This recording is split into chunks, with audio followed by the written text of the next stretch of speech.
From the heart of the city to the outer edges of the Beltway and beyond, this is the District of Misfits show, the drinking show with a podcast problem. This is your guide into our unique and beautiful city, the good, the bad, the ugly, as well as the funny and straight-up ridiculous. Told by us before someone tells it for us. The opinions expressed on this show are our own, and we make no apologies. What up, heathens, and happy May to you. Welcome to another episode of the District of Misfits was me. show. Valerie shot Valerie. Oh, sweet. It wasn't me botching the openings. Awesome. It was me. Cool. So, like I was saying, my name is Boo. I'm here with my usual cohorts, Marcus and Val. And our good friend Kate is joining us this week, our special guest. We're going to be talking all kinds of, catching up on the things that happened this week. And we're going to talk about adopting pets and loving pets because we're a bunch of animal lovers in this motherfucker. It's Sunday. This is a way to go out. Sunday, we're instead of talking about how shitty the world is, we're going to talk about cute furry things that like to cuddle and love on you and stuff. But yeah, before we do that, would like to take this opportunity to ask all of you that are watching, tuning in, to please like and share on all of your favorite social media platforms for podcast consuming. On Facebook and Instagram, the District of Misfits. On Twitter, at DC Misfits. On Twitch, District of Misfits. And you can go to crushingdc.com and support us there by purchasing some of our wares. And if you are interested in creating a podcast of your own, we would love to get you started. You can reach out to us at the District of Misfits show at gmail.com. Wait, did I fuck that up? No, but you fucked up the YouTube channel. I fucked up the YouTube channel? Oh, the District of Misfits show. You didn't say it. So I didn't fuck it up. I just omitted it. So do a shot. I don't have I'm a shot. I got an 8% beer though, so here we go. That works. Chug it. Chug it. I'm joking. Don't chug it. Don't chug it. You must Don't want chug this it. show to get spicy. Hi, Avalon. Yeah, what's up, Avalon? What's up, unicorn? Hello. But yeah, so Marcus, what's up for this week's show? Oh, actually, I have a surprise for you guys a tiny bit later on in the show. I didn't want to say I like surprises. And I have a surprise during the pre-production meeting, but yeah. I have a surprise as well. Maybe not as nice as yours, but I have a surprise. So yeah, on this week's show, we're going to talk about kitty cats, stupid white chef, stupid Matt Gates, Jamie's love of Cheese Whiz. Oh, fuck. I didn't see that in the notes in pre-production, but okay. I got that. Is that going into OnlyFans? Oh, Yeah, man, dude, that OnlyFans. That OnlyFans joke got beat so hard last week that we have to do it. We have to do it, otherwise we look like the biggest bunch of bitches ever. What's up, Megan? Yeah, jump in the chats, tell your friends, send out some invites, like and share this with everybody. My name is Boo. You can find me on you can find me on Facebook, Twitter, Instagram, and Reddit, even though I don't really post on Reddit, but you can find me there on all those at Crushing Boo. Crushing Boo. Crushing. Is it my turn? No, bro, it's my turn next. Then go ahead. You can find me as the pasteurized chef on all the platforms. Shout out to Sweet Animal Love. Sweet Animal. All the sweet animal love. Like, there's 3 people in the comments. It's already like. And they're all good. I vow now it's my turn? Yes. No. Okay. So you can now find me as always, Valerie Michelle Torres on Facebook, Michelle with the dos L's, on on Twitters and the Instagrams at VMTDC. Val, I have a suggestion. You consolidate everything under Val. No, under Michelle, under Michelle dos L's. Michelle dos L's. Michelle dos. Michelle Elias. Perhaps. Perhaps. Anyway, I don't use those fuckers anyway. I don't use the Twitter. I try, really but I do. don't. No tweeting. I You try only to, but use it Twitter just to is too much. Do we have It's- Caitlin's things? Do you have a? Are you active on social media? Do you? I am. Is she? I am a little too active. I Probably. asked that question rhetorically.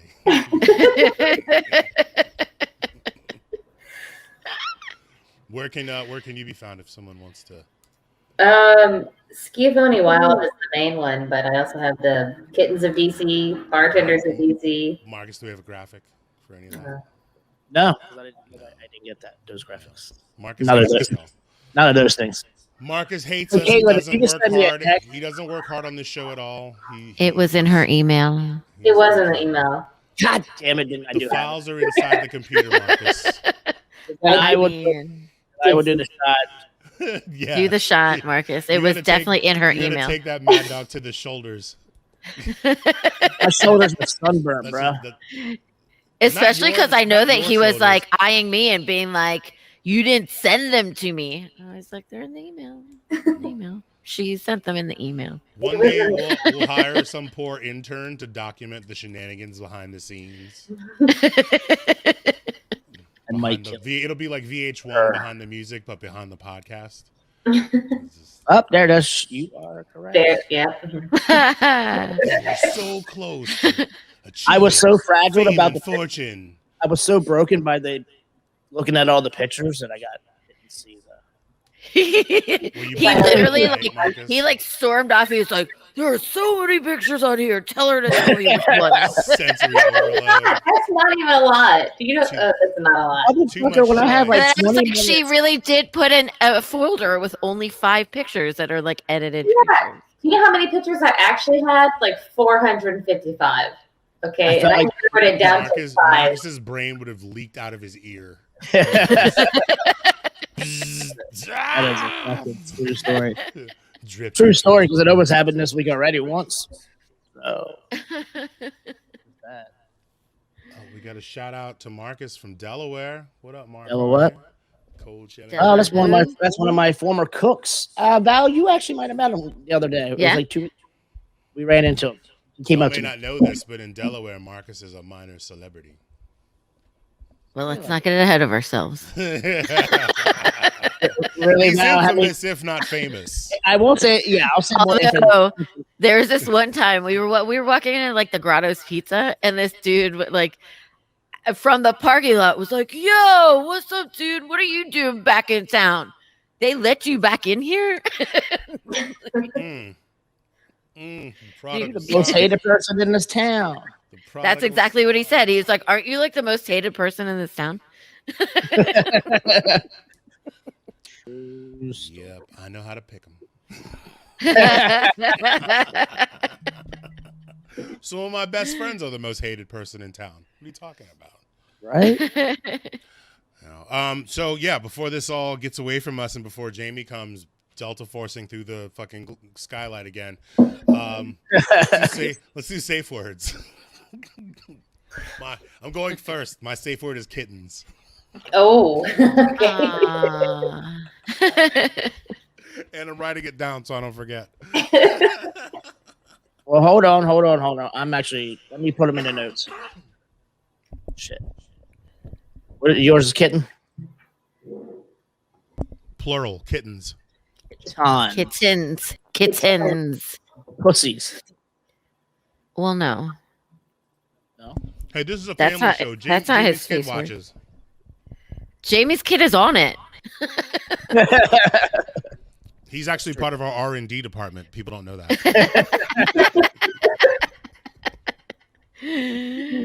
Exactly. He does a better job than his dad on the show because he's quiet. He just Wait. smiles. He smiles. Oh Boo shit! does. I did Is not Boo mean. here? To do that. Yeah, I think. Boo- I don't know. What happened? Usually, I get a Sorry, head. happened? I had a something super quick. I had to do. We're good. We're good. We're great. It's great to have Are you we here. good? Hey, Caitlin. Caitlin, give your What's your safe word? Well, Give me what? What? Give me your socials real quick again. Schiavone Wild. Can you spell that? Yeah, there you go. Good job. Hey. Good job, Marcus. And then Kittens of DC. Yeah, that's the kitten one. That's the cute one. Nice. In there. Some kittens. Good Yo, job. shout out to my man Sean Benton in the comments. Hashtag the Mighty Trouble Threat. Making a strong return in 2021. We had a nice random, well, not random, like, because it was booked studio time, but had a jam session yesterday with like 4 of the members. We had some fun. We did some like fucking dope ass spaced out fucking rocking shit. Dude, it was good. He's also our other ghost producer, asking why Boo's audio is a little bit lower than everybody else's. I don't know. Maybe I think I haven't quite settled into the show yet. I'm not really using my voice, but I'll get there. Don't worry. You'll be like, shut the fuck up in a minute. It's also a new mic too. I don't have like the disembodied head. He's just like floating around. I just see like I just think of the Death Row album. That's all I think of. Oh yeah, shit. Every time you do that, that's all I think of the Death Row. Oh, did you just make a Suge Knight joke, bro? Is that what happened? I think he did. Was he the one wearing glasses? Did you just Suge Knight me? I was Tupac. We were all Tupac, bro. All right. Anyways, safe words. Safe words. Oh. We got off. We're off track here. Valerie, what you got? Sparkle. I like it. Sparkly. I'm having some sparkly spritzy sangria spritzes. Oh, yeah. I'm not sure how I feel about them yet, but they were at the store and I thought I'd try.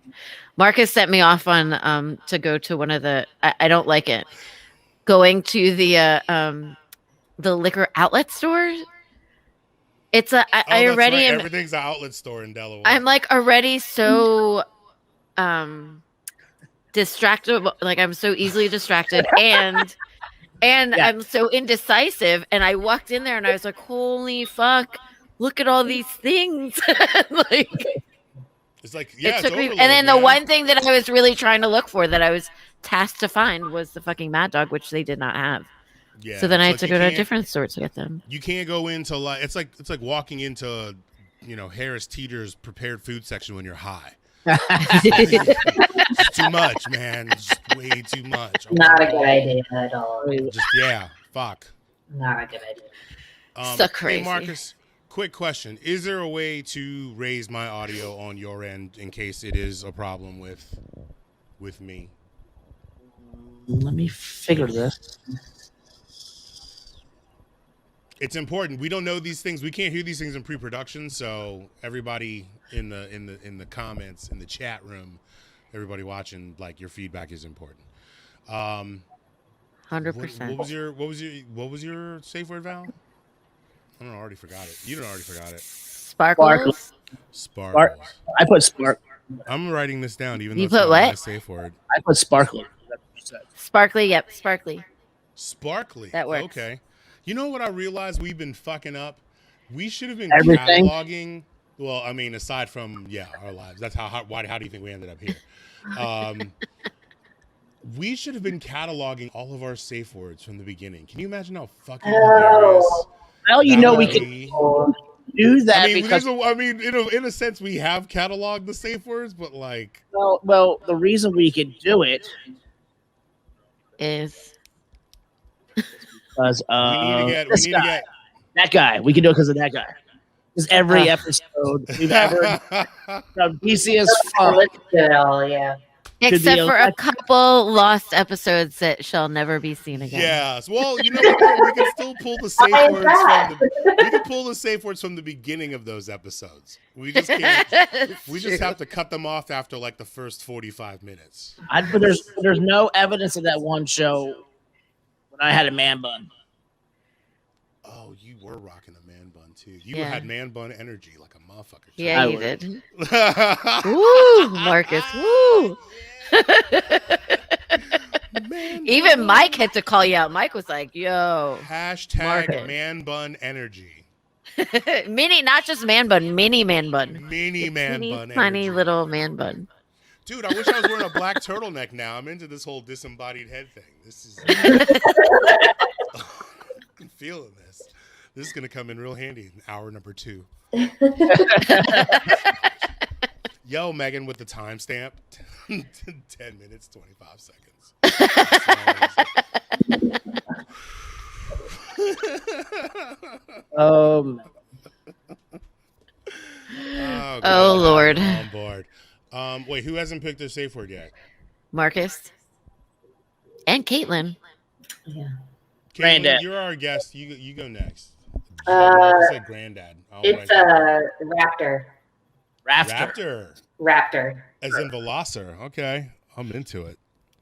Girl, baby. Sorry, I don't know why I did that, but Girl, baby. sounded way Wow. funnier. Wow, Sounded way boo. funnier up here. It's the wine. It's the wine that you were. It's the one. It's about to be this 8% flying dog blood orange, so batten down the hatches, kids. Is that your safe word, Megan? Oh, I like it. Yo, hey, everyone in the chat room, you are totally allowed to have a safe word. So feel free. Absolutely. You don't have offer to them use one up. of ours. You can have your own. Yeah, please don't use ours. Come up with your own. It has to be one word, and it can't be a proper name. Those are the official rules. Yeah, so let me change granddad. Let's do chaos. Well, no. Some people spell Granddad is not a one proper word. no. Yeah. I mean, it can be, but it's not. What are you telling me?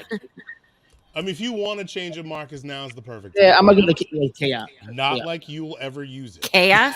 You never use your safe word. I created the safe words for you guys to be Bird protected. life. Wait. Did you Protect create us the from safe you? word? Who created the safe word? Probably Tracy.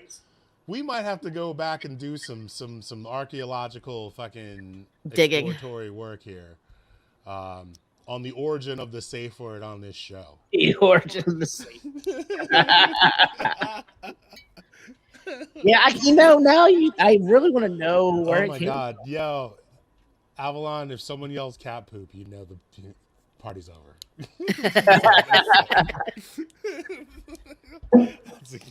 That's a mood killer right there. So the other thing that I found at the outlet liquor store, I don't know if anyone else has had these. Jamie's still waiting this on Verdi, mine. Yeah, Runner Centers. the Verdi malt liquor beverage. That's malt liquor. You sell it. Apparently, Wait, stop. What's it called? What is that? Verdi malt beverage. Malt beverage. Can you see it? It looks like white So it seems fancy, right? My cousin had bottles of these at her wedding that we were just taking to the face. All like me, like all the younger ones, we were just like, "Brr." And then I realized like later on in the evening, I was like, oh, it says malt beverage. What are we drinking? Like we thought we were drinking cheap champagne. It's like, but it Four was Loko cheaper in a fancy than bottle. Yeah. So I found it, and I think I'm gonna have some of it. Ooh. Tonight. Oh, Oh my god! Did you Where'd that go? Wait, I just blinked. Did you just kill Marcus? I turned around, he's not in his seat. I looked away for like 2 Timing of seconds. this. Where'd he go? Marcus? Shit. Oh, Jesus Oh, Christ, okay. dude. they get the Why four do you locos. have that? Stop. Does that say sour on it? That's Mm. even worse. It still tastes the same. Wait, Marcus, you got no sound. I took it out of my nephew's. Dude, Four Loko sour? And what is that, Yikes. 22 ounces? Sure. I don't know. Dude, that is a whole lot of crazy in one can. I like how it says we ID. Yeah. I'm gonna need to know. I'm gonna need to see your ID and notify your next of kin. And I'm gonna inject you with this GPS tracker so they can find your body the next day. Like, what the fuck? Dude. Oh my Got god. alcohol. I like that I'm getting some validation from Mark here Verity, about the eh? Verity. What's it taste like, Val? What's it taste Um, like? it's sweet and sparkly. Oh, but I'm not using it as my safe. I'm not saying that as my safe word. Dude, I You don't sing know. as. This can only end awesome. It's a little Boone Farms ish. It seems like A little Boone's bit. Farm with some glitz. Yes. A little Yes. glitz to it. I'm gonna have to take a picture of it and send it to my cousin. We rocked the shit out of this, and we just kept taking it. Like they would just the caterers would sort of put bottles on the tables every so often, and I was sitting with some of her college friends, and we would just go to the cart and just like grab a bottle. At one point, each one of us at the table, we all each had one. We were just like drinking from the bottle. That's a It little wasn't. dangerous, I mean, Valerie. yeah, Sounds like we were a mess. Sounds like the 90s to me.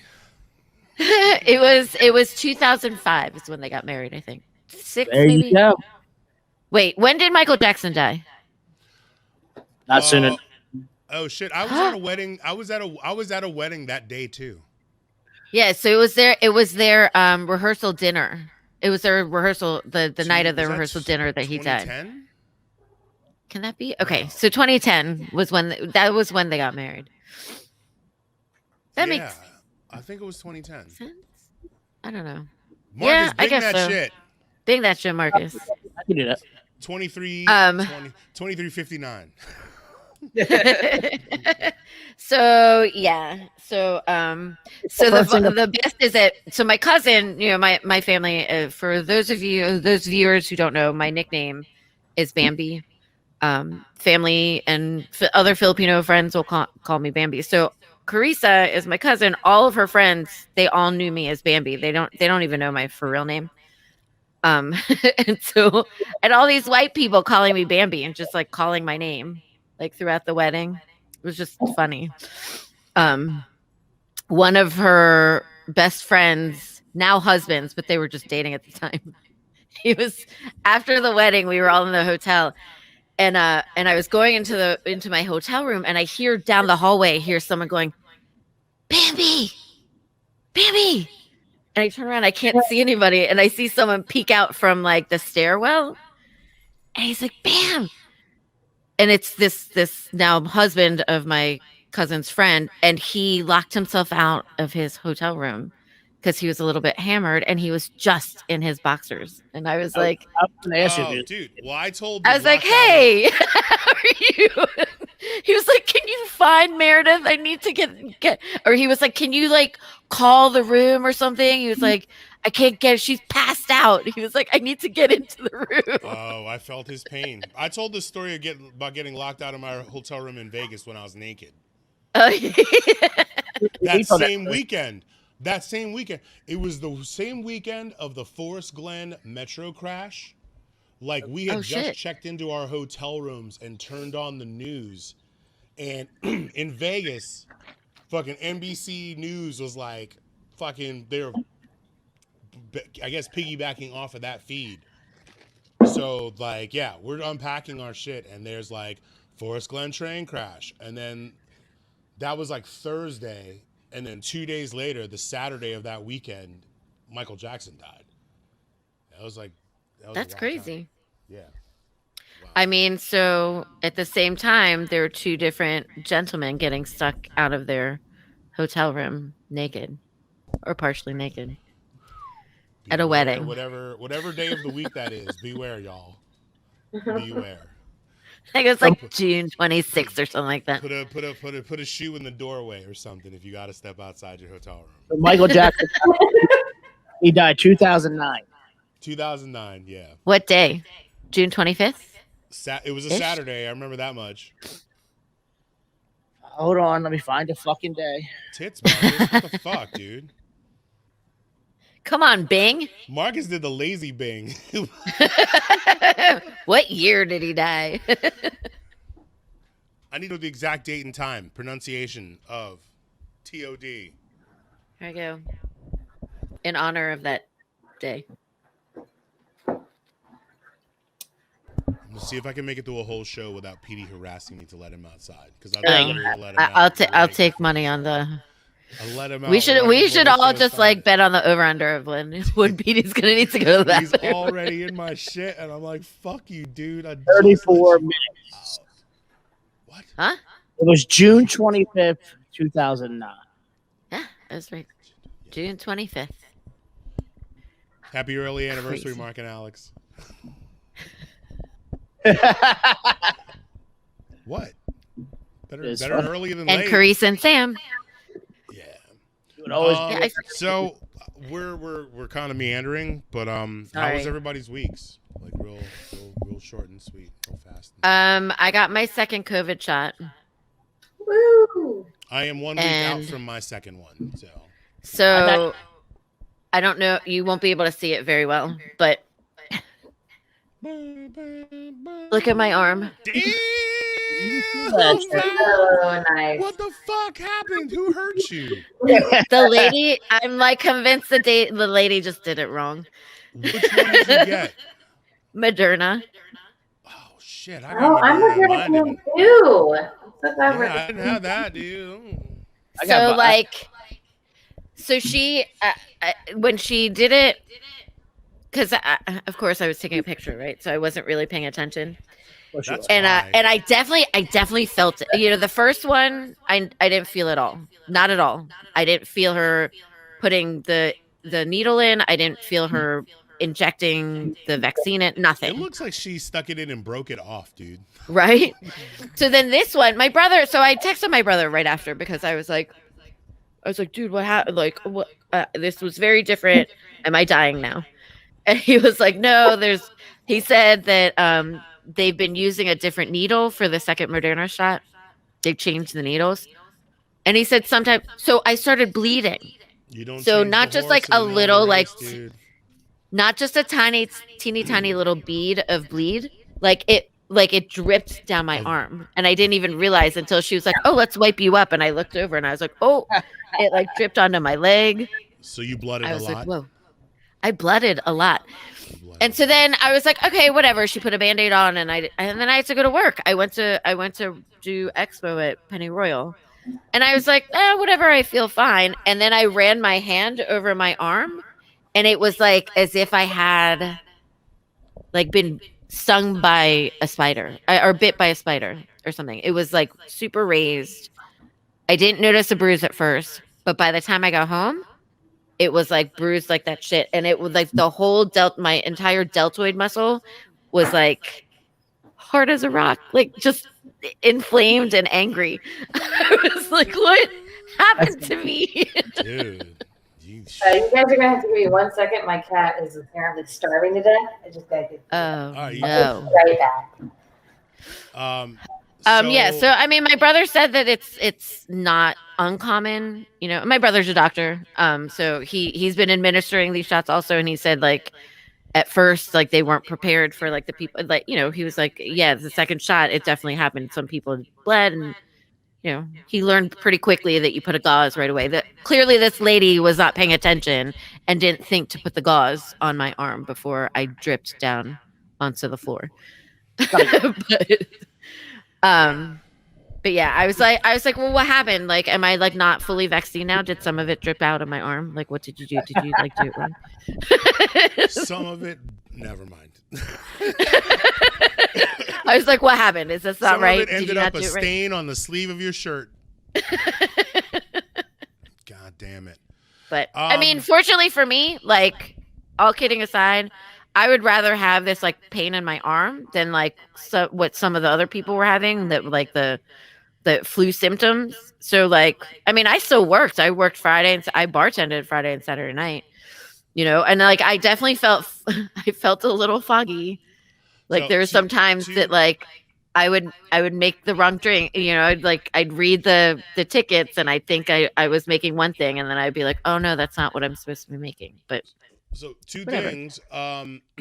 To Mark's comment, I think they just wanted to make sure that since it was one dose that it stuck and it got in there good. I think that's what that was right there. They just want to make sure you got it extra good. And speaking of Pennyroyal Station, I got to go there with Sarah and her parents on Friday, and the kitchen loved on us so hard. Like, Would you go back this time? Go back or? no, sorry, it was last week. Oh, when Marcus was there, like 2 weeks ago. Yeah, and Or 2 that Fridays ago. was, yeah, that was fucking fantastic, yo. Like, Yeah, they what was actually the talked best? about What it. was your favorite Her- thing that you liked? Her parents talked about going back again. Like, Oh, that's it. yeah, like it was. Yeah, yeah. Food's What good. was my favorite thing? It's really hard to fucking nail it down. There was so much good shit. That mac and cheese was redonkulous. So good. God, I like. What else did you guys get? Let's see. What did I get? I was super high when I went in there, so Yeah, you were. I was just sort of inhaling everything. I mean, the deviled eggs were super dope. So good. And what else? There's fried green tomatoes. Yeah, they're fired. Yeah, fried green tomatoes, and then I got the was it pork shoulder? Or no, the short ribs. Yeah. Oh my god, yeah, those are really good Oh, too. the short ribs, dude. Like, just melt. No knife. No knife needed. No knife. No knife needed. Nope. Just your And, fork. you know. Oh, ceviche. That was banging. Oh, the ceviche. That's fairly new. Yeah. And that's So definitely good. Yeah, definitely. because like, you know, we ordered regular, you know, but then the love came out of the kid. It's just been so long. It's just been so long since I felt the love. Like when I you may walk still be into okay. when you walk into a place that's like your peeps and magical things just show up at the table, like. And I hadn't been out to a restaurant in a fucking year. Like that was our first meet. That was like our first time, like dining indoors, at the Wow. very least. Like, yeah. So, and meeting, you know, I'd already met her mom, but like her stepdad, I'm just meeting him for the first time. So, you know, Yeah, they seem pretty nice. shout out to Bob and Vicky. You guys fucking rock. They're mad chilling. But yeah, we ate. And, and the Wow. drinks too, man. The cocktails, which is fucking fabulous. Yeah, fabulous, dude. Fabulous. Fabulous. Yeah, dude. Like, All right, before we get to Kane, let's go on to our topics that you want to discuss, gentlemen and ladies.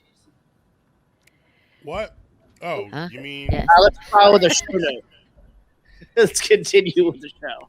Well, no. How about this? Let's do Caitlin first, All right. and then we have her join us while we run through our topics of the day. Now, before we Yes. do that, though, we are 35 minutes into the show. Let's take another moment to do call to action. If you are watching, please like this show, share this show, encourage other people that you know that will appreciate this show and what we're offering as far as entertainment and information, etc., etc. Please encourage them to start watching us on all of your favorite social media platforms. If you can't watch it live, you can always stream it later. We're still available. Facebook and Instagram, the District of Misfits Show. On Twitter, we're at DC Misfits.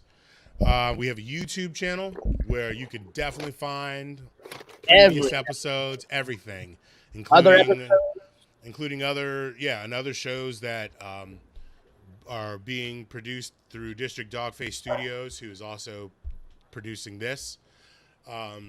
Nice work. Who is also us. Yeah, it's also us. We wear 3 hats. On Twitch, District of Misfits, and you can go to crushingdc.com and purchase some of our gear and support us that way. And if you are interested in creating your own podcast, we would like to help you make that happen too. You just go to the District of Misfits Show at gmail.com. Hit us up. Let us know what you got in mind. And we have the whole infrastructure set up. We can get you going. And so I thought that Jamie was going to be present for this. He's going to miss out on this, but I want to take this opportunity to unveil my surprise. Can't wait. Some sponsors came to me. I know it's something that we've been wanting. These are some very special people, and I am like really excited to shout them out. And I'm not going to do it all at once because there's a few. We'll dole them out as the show goes on. But our first sponsor, I really want to give a shout out to the law offices of Torres and Summerfew, who are kind enough to, provide us with some legal representation during when the situation calls. And also the Roderick Foot Rub Foundation, which I'm sorry, Jamie's not here to share in that. But yeah, so Marcus, really where are happy the to have these graphics? really, really happy to have these people on board. There's more sponsors to come. I will share them with you as we do more call to action. So carry on. That Torres and Summerfew, those people sound really familiar. They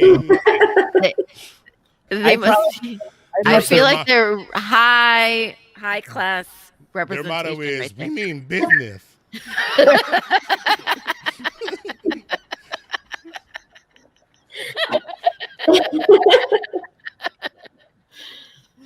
Excuse me. Some of you. On that note, I can't wait to go back and rewatch this because the delayed response is fucking fantastic. That went over so much better than I did in my head. on that note, I'm cracking the Four Loco. No. You should have to drink that warm. And Like, after you should have to sit in the It's sun. pretty warm, I feel like. It should It's have not to that sit cool. in the sun for fucking 2 hours before you're allowed to open it. Ew. I gave well, hold You on. gotta- First of all, You First of gotta all, pay to play. it's not that cold, and I left it out in the garage all night last night, and I just picked it up about 2 hours ago. So technically, it's been sun on that. It's summer It's cold. room temp. It's summer warm. After so for Donald Trump, Oh my god. All right, so yeah, before we get God, that's into the garbage. second hour, let's take some time to give the floor, me give some heartburn. space to our special guest compadre, Caitlin Shivani. Val, do you want to set this up? Do you want to? I just did an intro, but I feel like you should do like a proper. Yes. So Caitlin is actually a second timer, a returning guest on our show. She was on the show in November of 2018. The before times. The before times. Oh. It was the before times. That was still when we were in the studio in the Washington Post building. She was just a doughy-eyed lass, fresh off the boat. am I high or drunk already in that picture? Probably. Yes, Most yes. likely. Or you've been awake for too long, and the fluorescent lights are just Yeah, that was one of my. starting to get to That was you. my concussion. That was before we No, knew the that was fluorescent lights. Marcus. That was pre-concussion. Was it? No. Oh. Yeah, your concussion was in December. That was still November. That's just you being fucked up. Shout out to Val being fucking scorekeeper. Dude, it's That's why- emblazoned in my mind when all that stuff happened. Hey, remember to bring a laptop down from DC. Oh, Well, boo. I mean, Guys, I Hey, also had contributor. COVID brain, so I had vaccine. Yo, you can't do that. She's in the same room with you. No, I'm not. There's- I'm not. You're not. Good. I was gonna say if you were, you should throw something at him. I should. I'm talking about his fucking the sequence of his fucking concussion. Like I know every little bit of it. So Val, you're doing the. I don't Lord's care. work. I don't care how like COVID vaccine brain I have. Like that shit's emblazoned in my brain. All right. So you were saying. Anyway, so November, it was late November of 2018, and I feel like she brought like a bunch of fun craft beers because you were at Paradiso Yeah. at the time.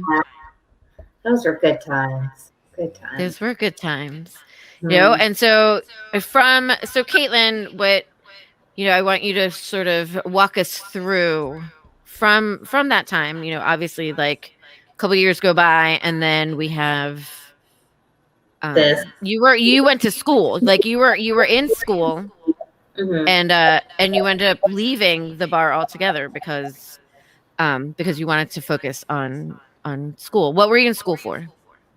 Biology, like conservation biology. So specifically like wildlife, environmental stuff related. And I'm still in school for that, but obviously I've taken like some time off because of the pandemic. Being a science major and going to online science classes is like really not ideal. You just can't recreate lab stuff on the computer. It's not cool. So Right. yeah, so that's what I'm in school for.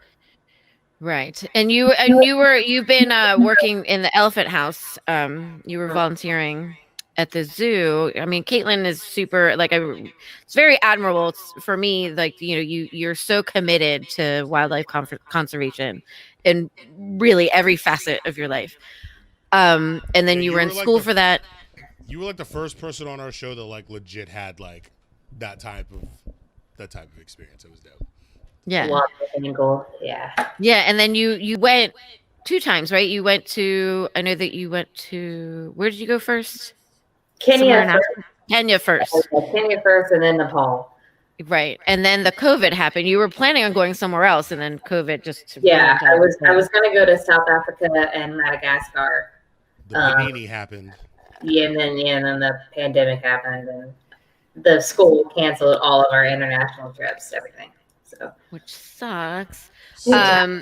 So recently you've been hit up by one of your professors who you went to Nepal with, right? Yeah. Mm-hmm. And you've been doing some other things, like clearly she like appreciated your gift for photography and everything. Yeah, And she's really cool. She's just a really really great professor. She is actually, so she's a wildlife biologist, but she's also a filmmaker. So she kind of like started out doing wildlife biology, but then she realized that a lot of people are introduced to these sorts of subjects like conservation and the problems facing wildlife by films. How Right. many of us have seen like David Attenborough and stuff like that, right? Right. Basically everybody, Mutual of Omaha back in the day, like all that stuff. Wasn't that long ago, but anyway, so she wanted to sort of bring these stories like up front to people, and use her scientific knowledge of being a biologist to do so, because you don't have a whole lot of overlap there. You don't have a whole Right. lot of filmmakers that are also scientists, or vice versa. So she created this film company called K Sarah Sarah Films, and they have been producing films. In Nepal, we worked on one that's called Black Peaks, and it's going to be looking at how climate change is affecting Nepal and the people who live in Nepal and the wildlife. That should be done like in the next month or two, very, very soon. And a lot of my footage is in that. And then she's also making another film, which is what I helped her with yesterday. Not yesterday. It wasn't yesterday. Was it yesterday? Yes, yesterday. Yesterday and like a week or two ago. And that's going to be called There Are Still Wizards. And it's about Lee Talbot, who is the author of the Endangered Species Act and a lot of other stuff, but that's his like main thing. So he's responsible for saving a lot of animals. That's him.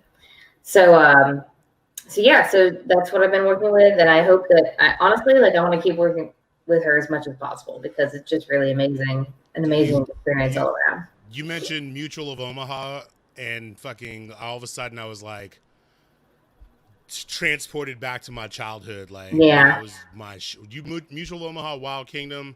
What was the one that used to be on PBS? That was actually, I feel like those two things sort of happened at the same time for me. Yeah. And then Jacques Cousteau was sort of interwoven in, because he did the underwater shit, but the other two shows focused, I felt like, more on like, your African Serengeti plains type, good shit. I'm still horribly addicted to wildlife shows. Like, well, I mean, that's how a lot of us are like introduced to all those concepts. I mean, because when you're in school, you learn a little bit about biology, but but not to the extent like that those shows show you. And like being able to be transported to those different areas all over the world and see how those animals interact it is really important. I can publish as much scientific research as possible, right? But like how National many? Geographic, the magazine itself was the bomb. Yeah. But Yes. once you were able to capture that shit on film and like with drone technology and like, I mean, I got a 4K TV, and ever since I got my glasses, I'm like, oh, that's what they mean by 4K. Like I can actually see like what the fuck is going on. And so like I'm seeing this shit for the first time in like a whole new way, man. It's like Nature, on PBS. There was another one though. I felt like they had elephants in the very beginning. That's all I remember of this show was like just elephants stamped like rah, like stampeding or some shit. I don't know, but it was great. I love it. I remember Mutual of Omaha. Nature. I remember Nature. I don't know. Nature was like a little more low key. Like, I feel like the show that I'm thinking of. What's up, Erica? The show that I'm thinking of is a little bit more mainstream. Yeah. But yeah, so like, what are you doing now post pandemic? So I was so right before the pandemic, I had actually quit bartending because I was finally in like the position financially. My husband was bartending and working, and like my parents were in the industry, and I was like for the first time ever, I was able to like not work in the industry and focus on school 100%. So I did not know, none of us did, but I didn't know that we were about to be forced into a global pandemic. Otherwise, I would not have quit my job. But unfortunately, I did right before the pandemic, and then that all happened. And so it kind of changed a lot of stuff for our family because the majority of my family is in the industry, serving, bartending, some sort, something like that. Everybody lost their jobs. All of us. I already lost mine, obviously, because I quit, but everybody else in the household did. So we went from like all that income to just nothing. And then, as many people know, the situation with DC unemployment has been fucking terrible. So any of us getting money from that, it was just so much of a weight for that. And like your landlords, and all the bills you have to pay, like, yeah, they said that we don't have to pay it, you're not going to get kicked out. But we all know that the longer you don't pay those things, the more it just adds up. Okay. And it just makes it worse. So we had those issues. So I started doing Uber Eats to bring in money because obviously a lot of people were getting deliveries in that time. And I've actually been a delivery driver in the DC area for like a decade on and off. It's just always something I've done on the side, right?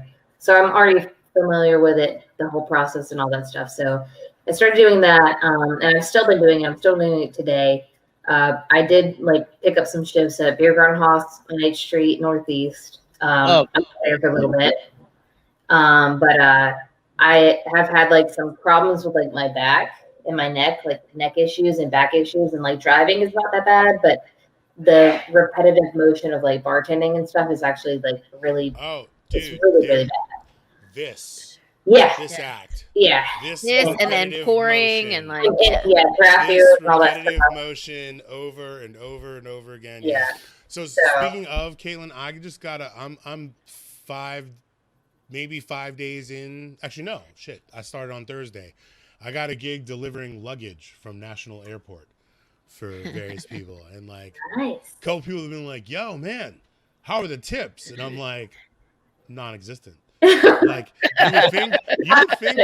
you would think for people that are like so grateful to be getting some shit that they thought was going to be lost forever. Yeah, that they would tip, right? But there's still social distancing. There's still like no one carries fucking cash anymore. Like if someone actually handed me cash, I think I might be more freaked out than anything. Yeah. What would be dope is if someone was like, "Yo, what's your Venmo?" right. Like, and so I'm thinking I might have to get a shirt made with my Venmo and my Cash App on the front.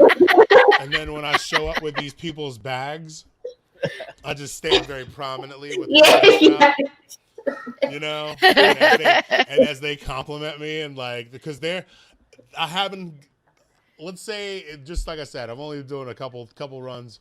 Let's say out of like a dozen bags, I've gotten a dozen like "thank you so much" texts, like, and I'm kind of wondering now if it's like you're welcome. would it be bad form to be like, if you really want to show your appreciation, you can send some money too, and then drop my Right. shits in the fucking text. That is the tip thing is one thing I actually do like about Uber Eats is because I think a lot of people who use Uber Eats. Oh, Megan the Gay with the bullseye and this. Yes, the QR code. Ah. That's kind of like a But genius. wait, idea. where am I gonna get a shirt made with my QR code? There's plenty of options. I think you just put whatever you want on a shirt. Right. We might. Do you? I feel like maybe we might know somebody who might. Oh, shit. Yeah. Yeah. By the way, if you fuckers need T-shirts made, give us a call. We can help you with that. Shout out to the gay. Dude. Oh my God! How fast can I get a fucking shirt with my QR code on it? Like, we need to make this happen That yesterday. needs to happen soon. Anyways. So, Continue, Caitlin. Oh, so that's one thing I like about Uber Eats is like, so a lot of the delivery gig companies don't show you the tip up front. They show you like how much the order is, and you sort of have to like decide whether it's worth it. Like if they do tip on that amount of money, would it be worth it, right? Uber shows you the tip up front.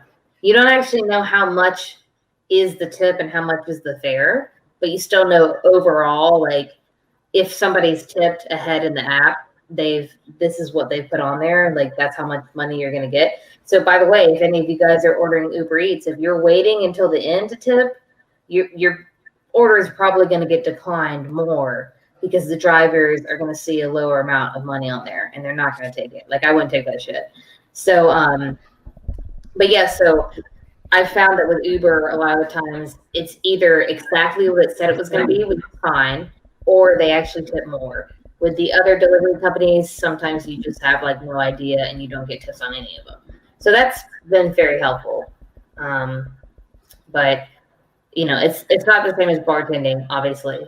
But bartending right now is not the same as the before times, you know. Facts. Yeah. Doing what we can. So let's kind of circle back to what you've been doing with your professor. You did a couple recent things for her that she tapped into your photographic skills. Yeah, so I already helped her with video, photographs, and sound in Nepal. So I already had experience with this stuff. So the first thing that she had me do was about like a week or 2 weeks ago. She just randomly was like, "Hey, do you want to help me on this film? You know, it's in Virginia Beach. I know that's really far." And I was like, "That's not far for me to help you with this stuff. Like, I'll do anything because I haven't been able to do anything like wildlife related for like a year because everything's been shut down." So the second that she was like, "This helps wildlife," I was like, "I'm there. Sign me up. I don't even care if it's like 10 fucking hours away. I will be there." So it was in Virginia Beach, and the reason that the main reason that she had asked me to help her was she needed somebody fully vaccinated. So I was already fully vaccinated a few months ago, and she was not. And one of the things that she needed to do was somebody had to go on a very, very, very, very tiny plane with the biologist while they were doing an aerial survey of bald eagle nests.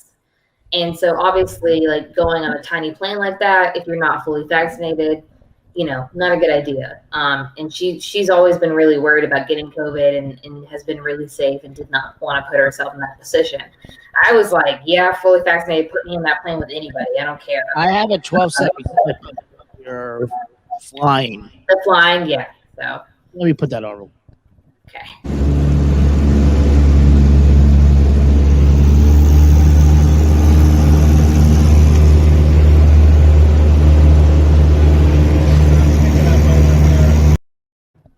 That's kind of cool. That's so cool. So the guy that you guys see the guy pointing that was on like the right hand side, that's Brian Watts, and he is a professor at the College of William and Mary, and he does a lot of conservation biology work, especially with bald eagles.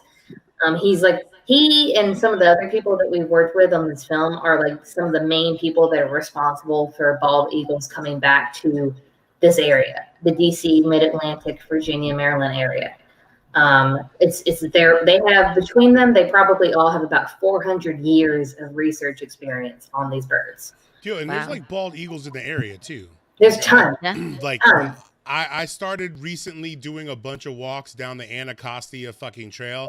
Shout out to Steve Arvonis. Like, yo, there's bald. Yeah, you'll see the motherfuckers flying over the Anacostia River, man. Like it's crazy, dude. It's good because they were really struggling, and now they have rebounded because of the Endangered Species Act and this other conservation work.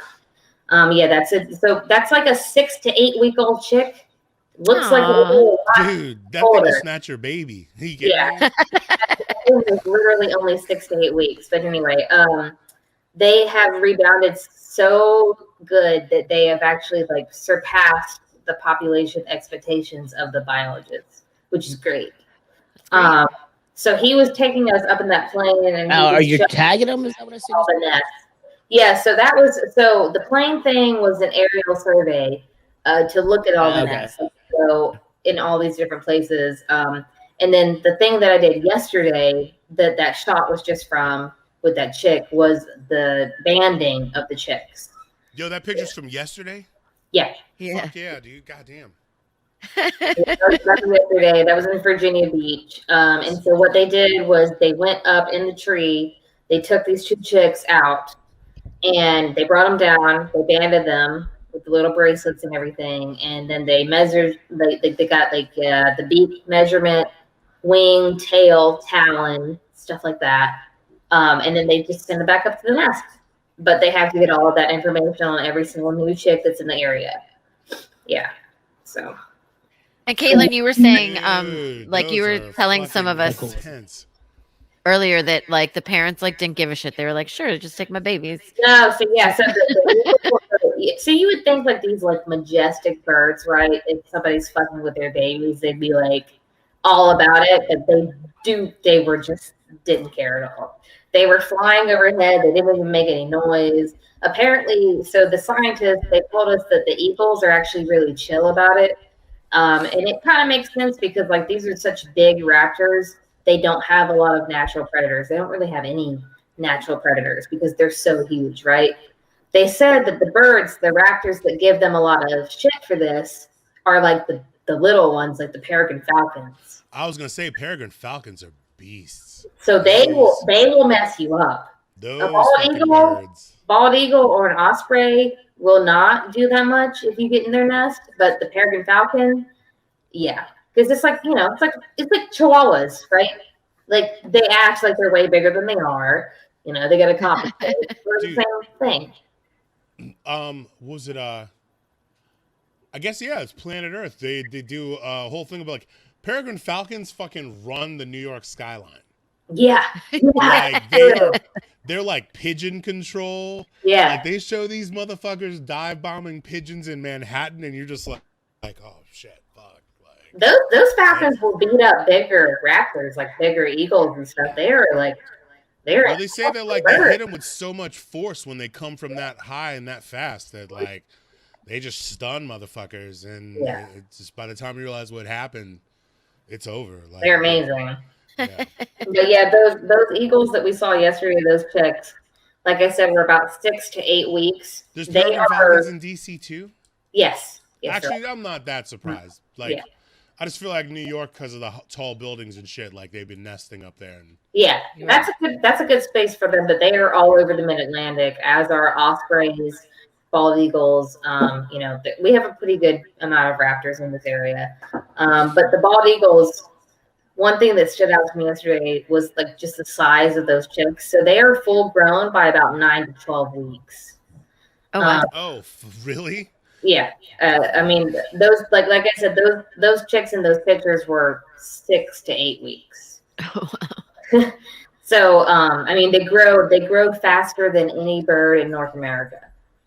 That's nuts. I mean, imagine going from like baby to full grown adult size in 2 months. And so when they're fully grown, like how much can they carry? Like They have found dead cats up in their birds before, their nests before. So Wow. if you have an outdoor cat, you should probably bring it inside. I'm just saying. So, like, real talk, I live near Howard University Hospital, Mm-hmm. and there's this fucking dead tree. I can see it's across the street from my house, and like, when my bedroom's on the 3rd floor, and there have been times where I've seen a couple of like red hawks just hanging out. Yeah. Just hanging out. And they're like, maybe I'll kill this fucking pigeons over here. Maybe I won't. But I know exactly what you're talking about. I'm just fucking kicking it, dude. Like, it's crazy. People think people can't like wildlife in DC. There's the overlap is crazy, dude. Like, yeah, especially right there, but like when I used to go run around that neighborhood, and there's a lot of fucking like big birds too running flying around there. Yeah, the Anacostia Trail is my new fucking shit though. Like, and I mean, it's a hidden jewel. Yeah, you'll never see so many black people jogging, biking, walking, strolling, chilling. You know what I mean? Dude, I live right near that thing. It took me forever to like realize it was there. It's like literally right down the street from me. It's long as shit too. It's Yeah. not. You know what I mean? Yeah. It's not. Yeah. It's not like It's the C&O Canal fucking bike Like, what, path or whatever, 20, but 20, 30 miles? it's beautiful. Yeah. It's I've fucking done a beautiful. little. And Kenilworth fucking aquatic gardens along the way. yeah. I heard You about know, that. Like it's a hidden treasure, man. Like See, that's the thing. People think of Yeah. DC, they don't realize DC has like all these gardens and trails. And yeah, He has some Right. amazing wildlife because I live over here. I live in Southeast DC, pretty close to the trail. yeah, and you have shit over there too. Yeah, well, I'm in Hillcrest, which is a pretty wooded oh neighborhood. yeah. Yeah, and I can hear owls at night. Like I see like the raptors flying around everywhere during the middle of the day. Like we have a lot of wildlife here. And it's really cool to see because a lot of people do overlook it. They don't even know that the birds are there. Yeah. Like that's one of the things the scientists said when they were like, so many bald eagles are flying over your head all the time. All the time. Nobody looks, Yep. but they're there. And it's funny because not the last time that I did the Anacostia Trail, but the time before it, there was 3 deer on the trail Mm-hmm. that were like selfie. They were within selfie distance. But those deer, okay, the deer Like, don't no give fear. a fuck. No Oh, fear. yeah, I got you by my house. I just didn't want to. I would have. If I was arrogant, I would have been like, "Oh, selfie." But I was like, "I don't trust you, motherfuckers, enough to turn my back on you." But I appreciate that y'all are close enough for us to like be able to just. Those deer, they don't care. The I Anacostia, appreciate it. the Rock Creek Park deer also. You guys know. I seen. So I used to drive for Uber for a minute back in 2013, and I saw them running up like a mile north of UDC. Yeah. On Wisconsin Avenue. That's awesome. These motherfuckers running down the sidewalk. Bucks. Like 10-point bucks. 2 of them. Well, you know how I Deer that was on 14th Street. all night. Wait, Remember what? that deer that like died on 14th Street? They had to like move it out and everything. It was No, but I bet you motherfuckers were like mad horrified. But we're like, yo, we're in their house. Yeah, well, here's the thing. I stay up late all the time. Like, I'm always on my porch. And I remember the first time I saw it, I was sitting there drinking, smoking. And it's like 4 or 5 in the morning. And I just see this deer just walking down my street. Oh, Mount Rainier? Yeah, you definitely it's get like, some deer. Like, just Definitely get some strolling, deer. Bro, taking his time. When I lived in North Michigan Park on South Dakota, getting home from satellite room at fucking 4 in the morning, 5 They in just the be strolling. No, there'd be like 10 of them just hanging out in the middle of the fucking road, dude. And they don't move. Yeah. Because They hang out in Georgetown all the time. Well, you have that whole field that runs from Fort Totten Metro south to Mount Rainier. Mm-hmm. Yeah. That whole fucking stretch. Like, yeah, that Those deer, when you come up on those deer, they'll stare at you like, I fucking dare you. Right. You know what I mean? I went to the zoo one time with the kids, and there was somebody, I guess, there's a little narrow road that will take you to the mid-level parking lot. Yeah. Mm-hmm. Off of Rock Creek, and this person in the car in front of us was feeding this fucking deer out their window. Stupid fuckers. And I'm just like, I like your energy, but yeah, But you're no. kind of being problematic. You're being problematic, dude. Like, you're causing Yeah, you causing problems. Those deer they're a whole thing. They're overpopulated. And they're just way too bold for their own good. But it is what it is. All right, well, why don't you Like tell I us said, I mean, I've seen them. I've seen them in like rolling around the streets in Georgetown, like Yeah, they don't Georgetown care. proper. They They just like have- wander around. Like I've literally like pulled. I've so many times when I pass these deer, I will stop the car, pull up to them, put my window down, start talking to them, like, "Hey, what are you guys doing? How's your day?" You know, like, "Let me talk to you." And they just look at me like, "Bitch, why are you talking to me right what now?" are you doing? But they don't run away. Like they're not They just scared. look at you. They just look at you. Their Like, big, crazy. gigantic eyes, just like Yeah, it's blinking at you. It's insane, but I mean, there's so many of them. You know, they have no predators in this area, so they don't have to worry about anything other than like cars. That's true. Caitlin, you know, Megan mentioned about your pictures and stuff.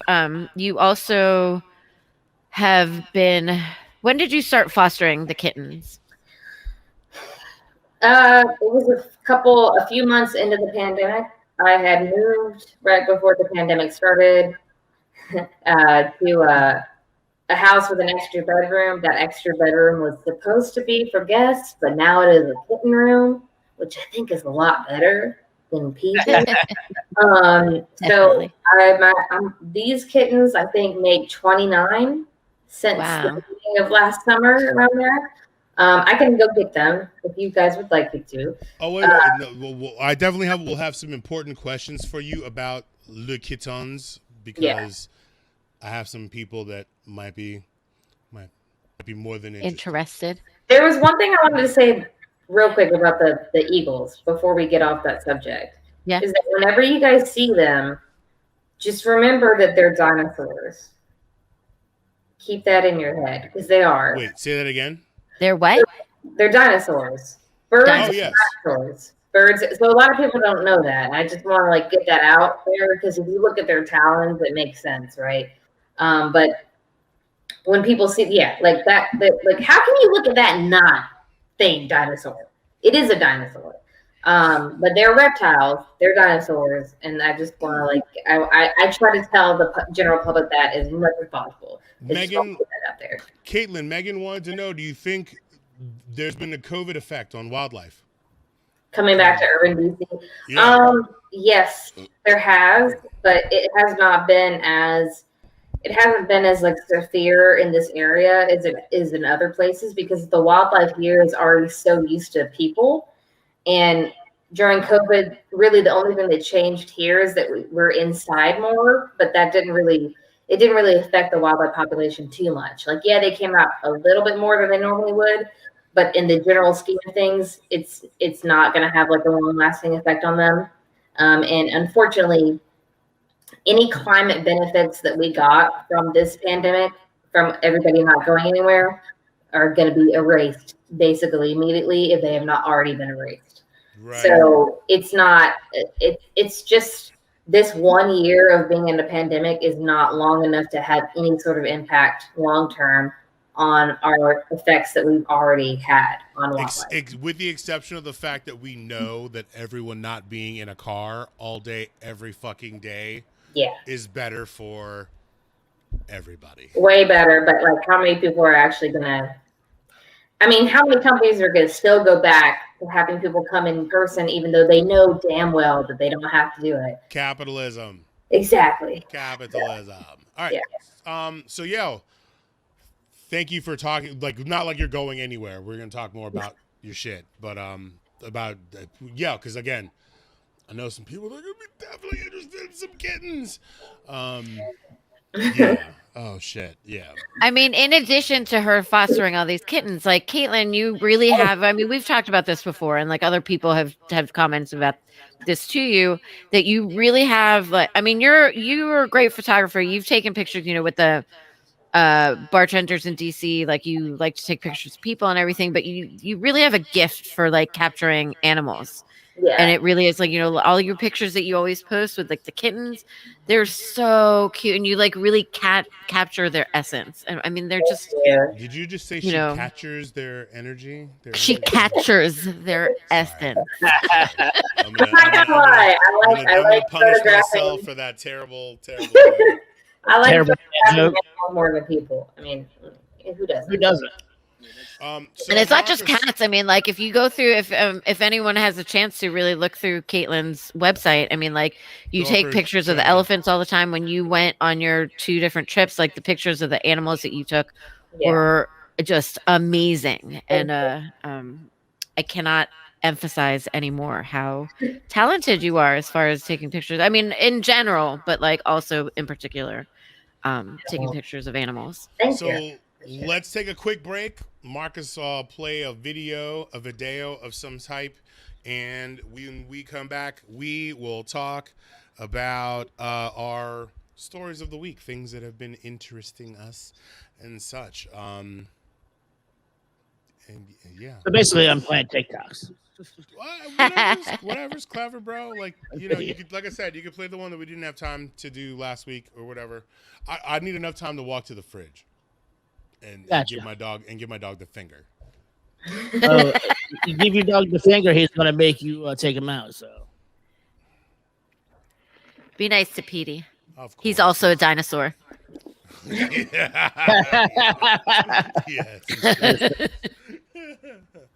I know a lot of You my heard stuff us got talking canceled about last it. year, but am I good to go now? Sure, do whatever you want. Whoa! You don't want to give Cinco de Mayo free reign. Why not? Seems like a good guy. Oh, it's all the tequila. Things get crazy when tequila's involved. Okay, so maybe just don't go too crazy? Okay. Ah, why did you wink like that? Like what? Now I'm concerned. So just don't overdo the tequila, okay? Okay, just a little. Bye bye. Whoa, that's not a little. It is to him. Oh, yeah. This is gonna be a problem. What happened with the video? did not play. It stopped, but the audio kept going, and then it just like sped up real quick. Let's try. My internet's been spotty up here in this position. Let me try that again. Let's try a different video. See, let me know if it happens again. Okay. Pounds of force which can cave your chest in and probably break a few ribs. In fact, these overgrown sand pigeons have been known to murk lions. It's because that long nail in its toe can disembowel you and cut arteries and cause you to bleed to death. And since ostriches can grow to 9 feet tall, if one kicks you, it'll land around your chest and stomach, which can easily cut your abdomen and spill your guts out. They don't have teeth, but they can bite you hard enough to break skin. And at 43 miles per hour, they're the fastest things on 2 legs, so if one decides to run you down, just hand your will to God, he'll fax it for you. But by far, the most dangerous thing about ostriches, they're stupid enough to find humans attractive and crazy enough to do something about it. Farm-raised ostriches have been known to ignore their own kind and make the kind of advances on people that would get you a workplace harassment lawsuit. Sometimes they don't stop at flirting and they'll actively try to deliver 10 inches of hell. That was not a joke, ostriches pack a 10-inch. I made this video because somebody on Instagram asked me if they could beat an ostrich in a fight, so my answer is you would get clapped. In more ways than one. Disrespectfully. Ostriches are scary. I love that. Try dude. this That's again. awesome. He's one of my favorite TikTok creators out there. This dude, you want He's to learn good. about He's funny as shit. Caitlin, if you are not on TikTok, get Oh, on. I'm there. on TikTok. I'm on This, TikTok. follow this. Oh, I'm on TikTok. This I already follow follow this him. dude. I already follow him. Yeah, I'm gonna try this. he's- I'm gonna try this he's- first one. He's so much fun. Yeah, I don't know. Are we gonna rewind? Rewind, selector.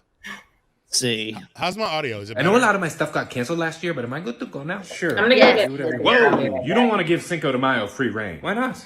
Seems like a good guy. Oh, it's all the tequila. Things get crazy when tequila's involved. Okay, so maybe just don't go too crazy? Okay. Ah, why did you wink like that? Like what?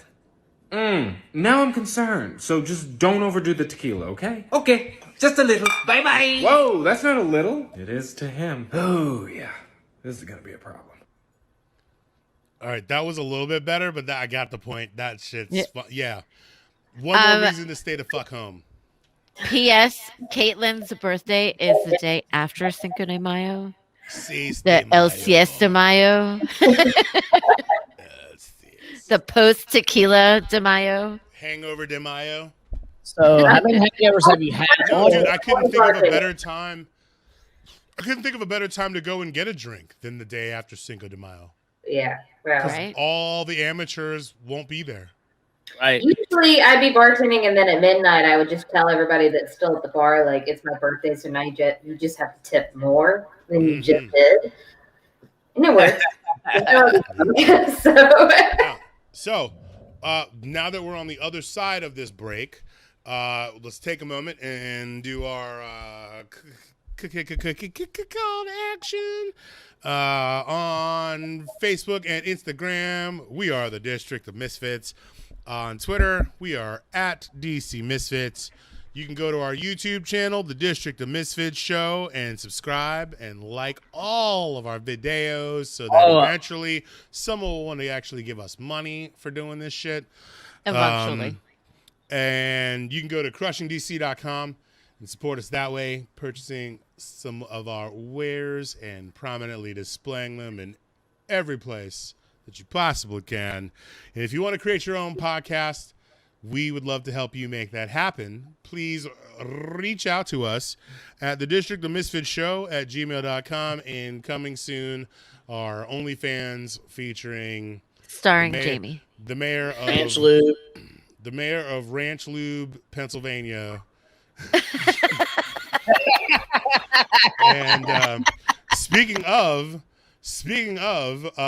this particular segment has been brought to you by Jamie's Palace of Podiatry Pleasure. And if you go to their website and type in the promo code, you get buy one, get one buckets of Ranch Lube. So, yeah, Jamie's Palace of Podiatry Pleasure. Don't sleep. Don't sleep till Bunyan. I don't fucking know. Caitlin, you will have to go back a few episodes and watch, or we'll maybe have a clip of it where Jamie just dripped ranch all over his beard. Wait, stop, Val. Actually, stop. Val, I'm not right here. Val, right here. Is that episode broken down and timestamped? I will send it to you so that I have everything, every amazing piece of magic from that episode bookmarked for our viewing pleasure. So you just tell me when you're ready for it. It took me so long to write it. It took me so long to write this down. Marcus, if only I had that button that I could mute you. Right. I was going to say. I took so long writing this down that I don't want to. I don't want to retype. Don't lose it. I don't want to retype it. Just take a picture of it. Oh yeah, I guess I could do that. I was scared you wouldn't be able to read my handwriting, but it's not that. Well, then make it clearer. It doesn't bing that shit. Just so you guys know, I've been putting in some work. Okay. Anyways, that's awesome. Oh wait, I got one. We have another sponsor. There's another sponsor. We got our first food truck sponsor. This segment of the show is also sponsored by our friends at the food truck Garnishes, serving up the finest in lime wedges and other garnishes. You can treat yourself edible flowers to the classic parsley basket. They also have artisanally sculpted radishes, and you and your friends can also split a bowl of cocktail onions. And for dessert, I highly recommend the maraschino cherries on a stick. That is, again, Garnishes food truck. Look for them in your neighborhood. I'm excited for them. Look for them in your overly gentrified neighborhood. So, coming to an overly gentrified neighborhood near you.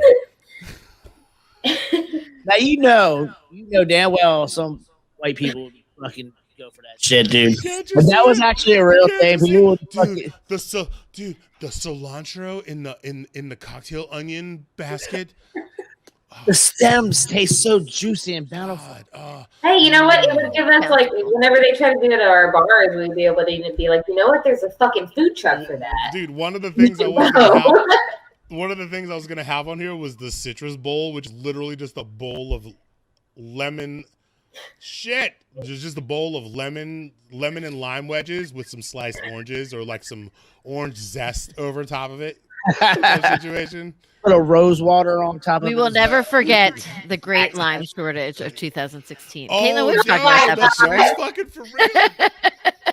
I still have problems from that. I got scurvy insurance. I was working out of Central when that happened. Oh no! Can we just also look at it and says the Great Line shortage? Yeah. Oh, Megan. Oh, the K. You do this a lot. You need to read your messages before you post them, honey. So, but yeah, I'm really But we excited knew about what our she was new talking sponsors. about. We knew it.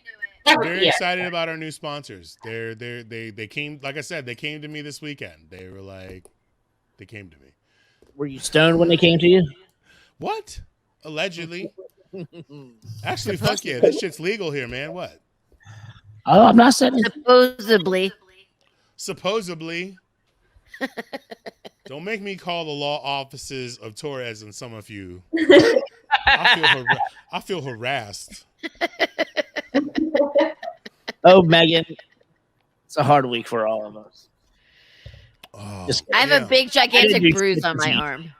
Val, you look like the fucking Jabberwocky jumped out the fucking bushes and just grabbed a hold of you. I know, Jabberwocky. right? It's crazy. And of course, I was looking to my brother to be like, get a little bit of sympathy. He's like, yeah, it happens. And I was like, but it looks really amazing.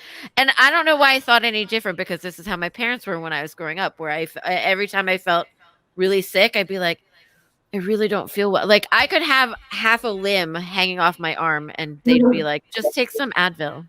Like they don't care. Just put some Doctors Vicks don't care. They'd be Vicks on. like, you put Vicks. So they say, you put Vicks, it will be better. Vicks and Motrin. That's what fixed everything in the Filipino household. Well, Filipino Val, household of doctors. uh, They just don't care. They don't care. They're like we see people like dying every day. My mom, she's you either gotta go Greek and spray some Windex on that bitch, or go black and just put some tussin on it. or the Filipinos, they put Vicks on everything. Everything. Oh, wait. Maybe if we combine the three. Like the trifecta. Maybe. I'm Well, what not a do white doctor, people but do? I play one in the bedroom. Like, I don't know. what do white people have though? I don't know. White people Toast. have Why people go to the doctor? white people have stealing from other cultures. That's what they have. Yeah, I That's feel like what my they parents do. gave me Vicks Oh for wait, everything. speaking of Val, which, what's your story from this week? My Segway story this week. champion. So on this restaurant in LA called Shibumi, which is helmed by a white chef named David Schlosser. Oh, I heard about this. It's a Japanese restaurant. He's this white dude who is very committed to, supporting and adhering to Japanese food culture and everything. But this dude, he made this Instagram account. He made this Instagram post recently. Posted a picture of this typical Japanese dish, dessert, sakura mochi. And he posted what he said, the most iconic dessert in Japan. Yet no Japanese restaurants are featuring it. So sad. I feel like he's like I hate to say, but that sounds very Trumpian.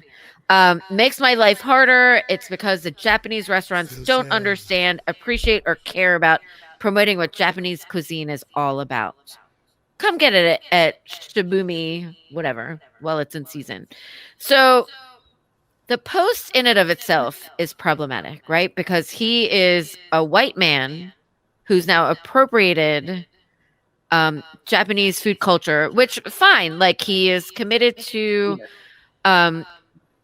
supporting and promoting Japanese food, and he lived in Japan for I don't know how many years, and he studied the food and the cuisine, but he's now disparaging other Japanese restaurants in the area in LA, where there's like a massive there's Tokyo Town. But the worst part about it. Wait, where is he based out of? His LA. restaurant's based in LA. LA. LA. Okay. So, but the even more egregious part of this is that people of the Japanese American community were responding to him, to this post, and he dirty deleted all their posts if they were negative. He DD'd them.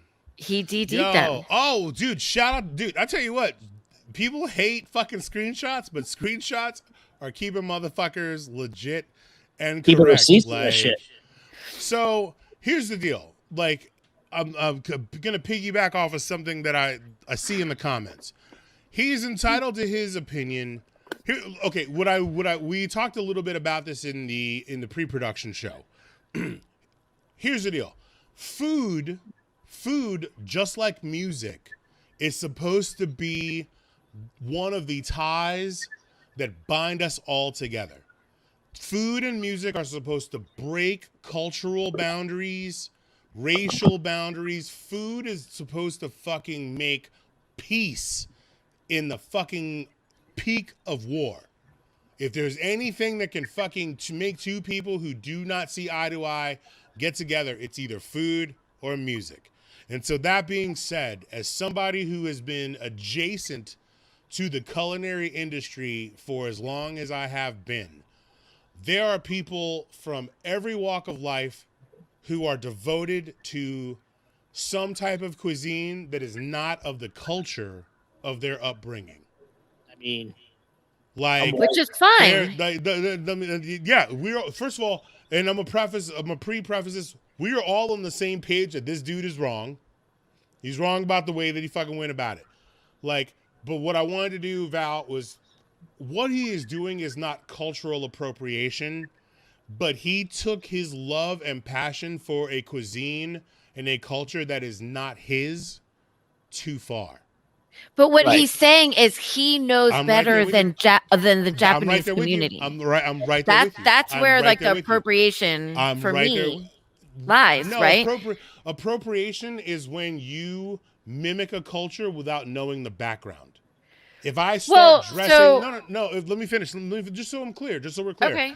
If I started dressing like a Hindu or rocking Hindi themes things without knowing the background, like what Gwen Stefani did with the Japanese schoolgirls and like her fucking whole crossover from like No Doubt to like, you know, 1 minute I'm like hanging out with like home girls and the next minute I'm hanging out with Japanese schoolgirls and people are wearing kimonos and shit. Like that's cultural appropriation because she isn't really invested in the actual culture.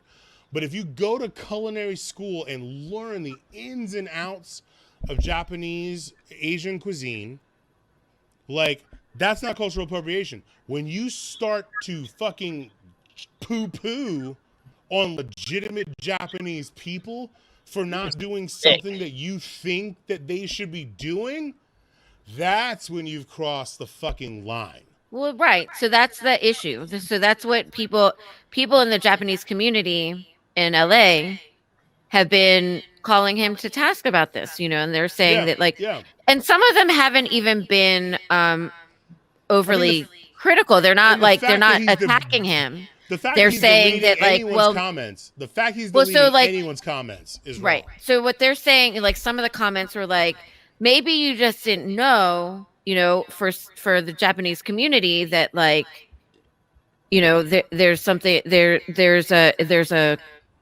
cultural tradition of you know when they do they only have it at a certain time of year, or that they you know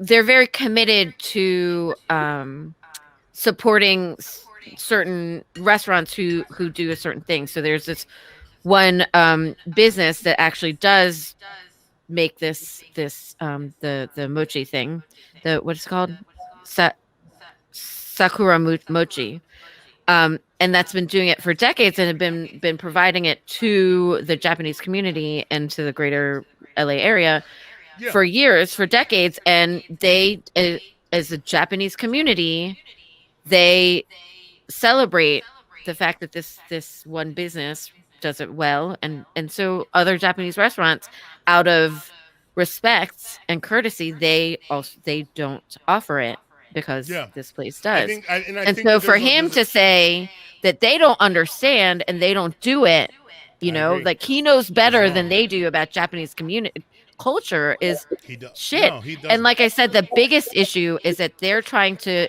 give him feedback, and what did he do?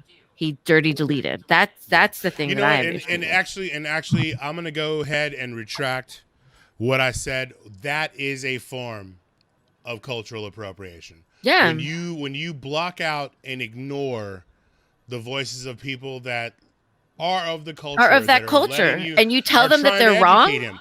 They're legitimately trying to educate him on what the deal is, and to whoever in the comments said that race doesn't matter. Like, I think it does, It because 100% if does he matter. were, because if he were black and doing the exact same thing, people would be losing their minds.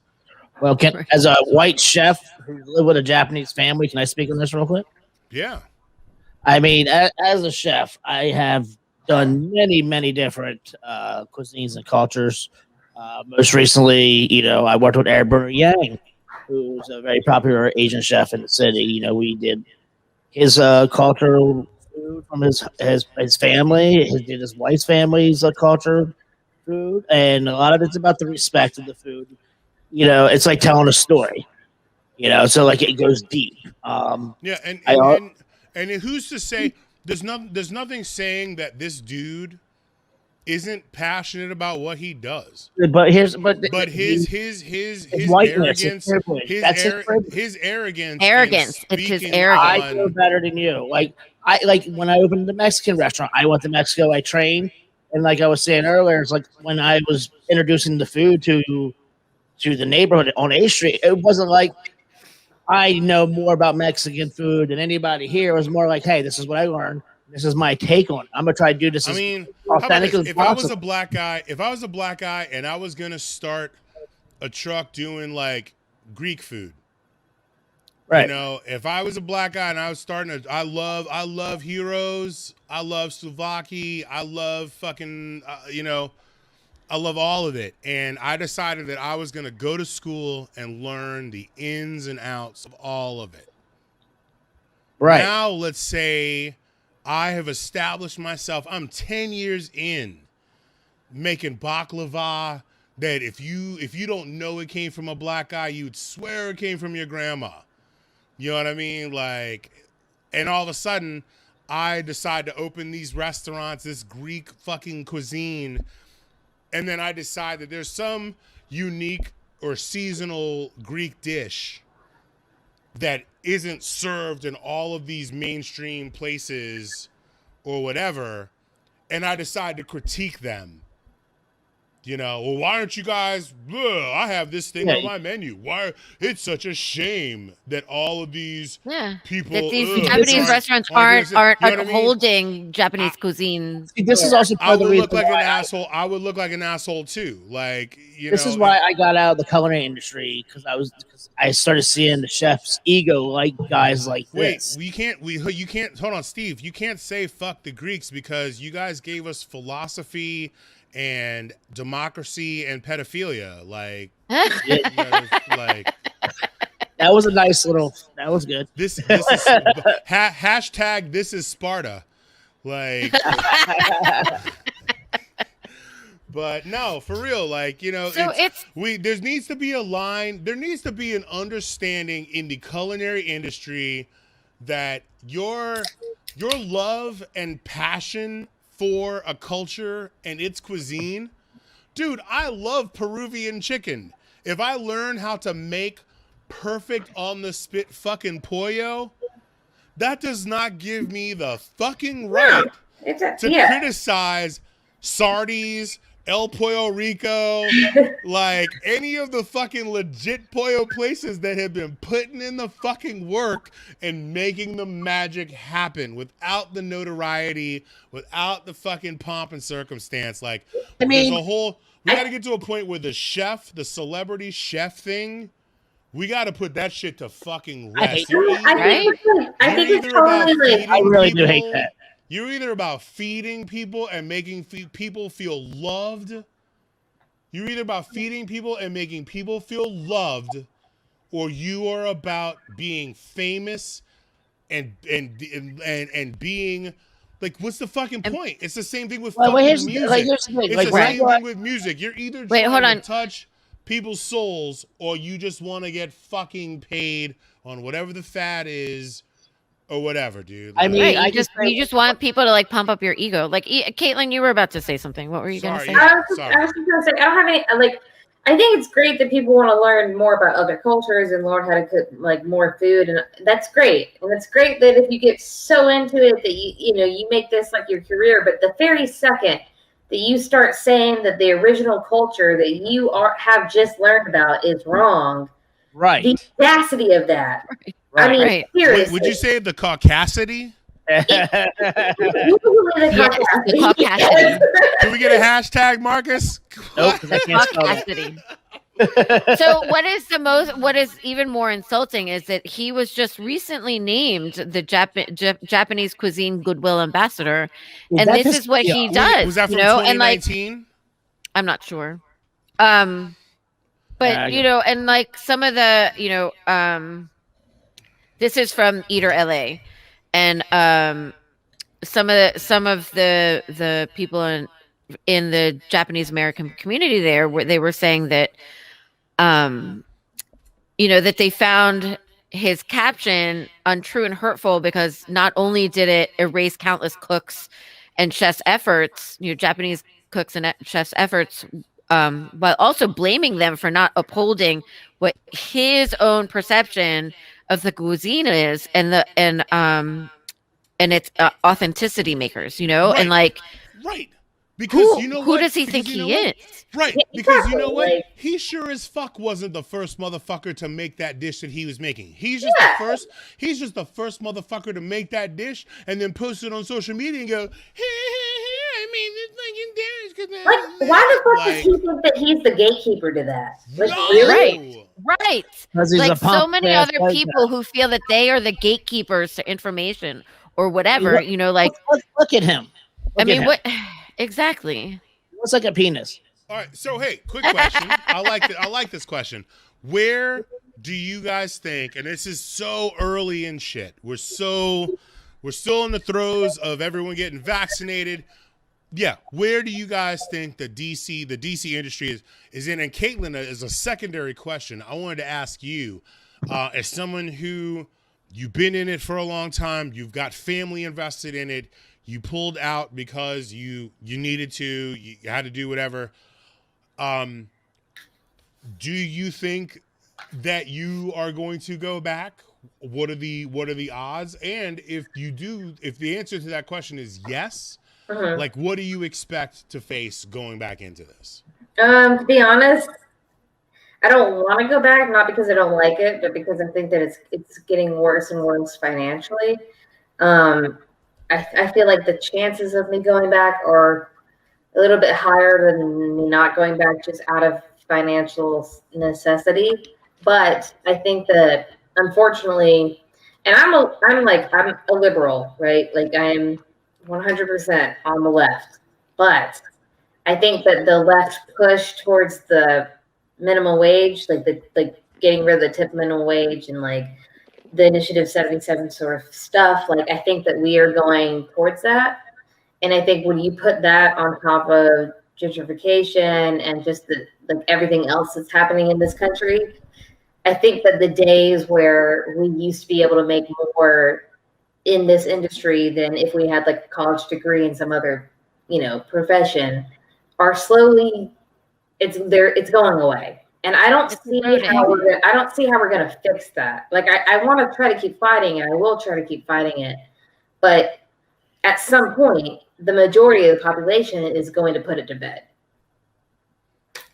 Right. I mean, and then it'll be the end of restaurants that we know. I mean, Yeah. there's gonna have to be, there has to be a shift if that's where it's gonna, if that's the direction it's gonna go, and the way that the industry is run, the way that the things that make it such a great option for so many people to go into what the workforce is going to be gone, and it'll really just be.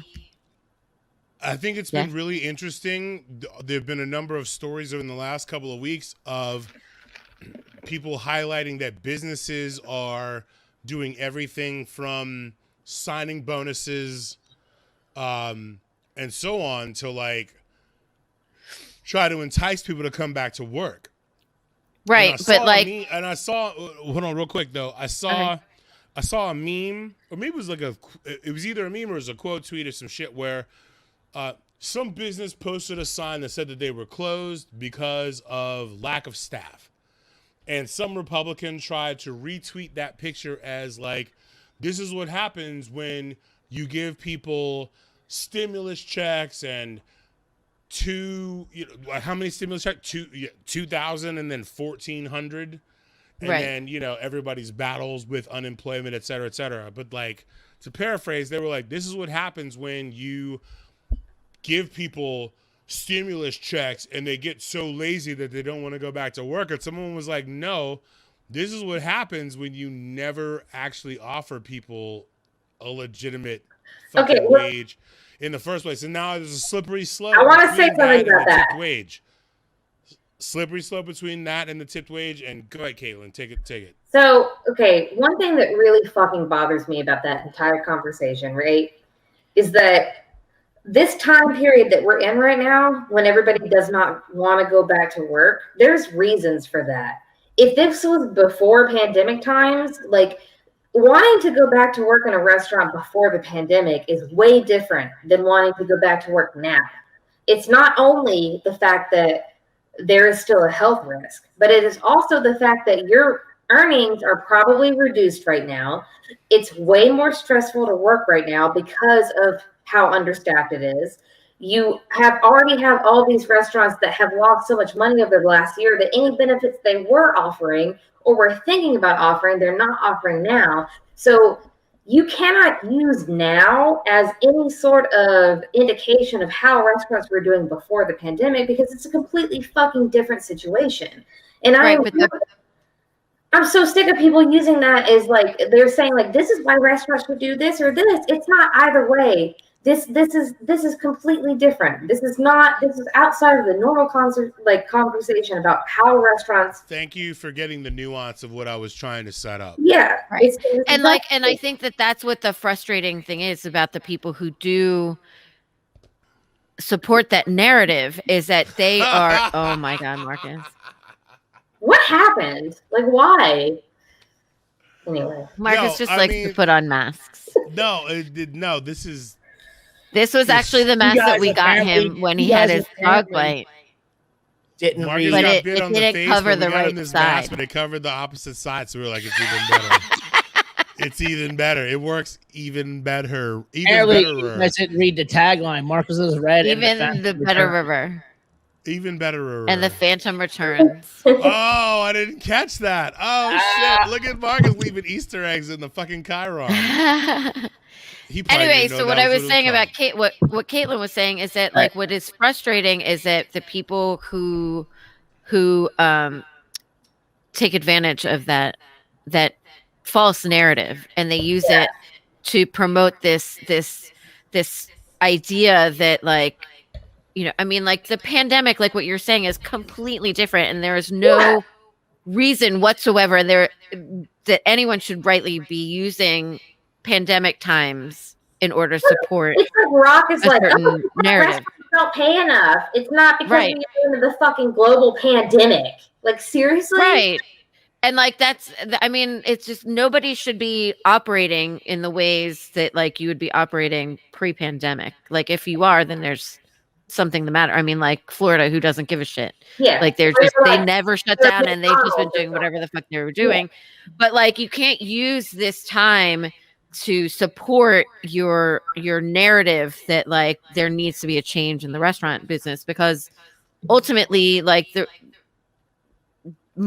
majority of people or most people, at least here in DC, I can't speak for other places, but in DC, the majority of people were making very good livings working in the industry the way that the system was set.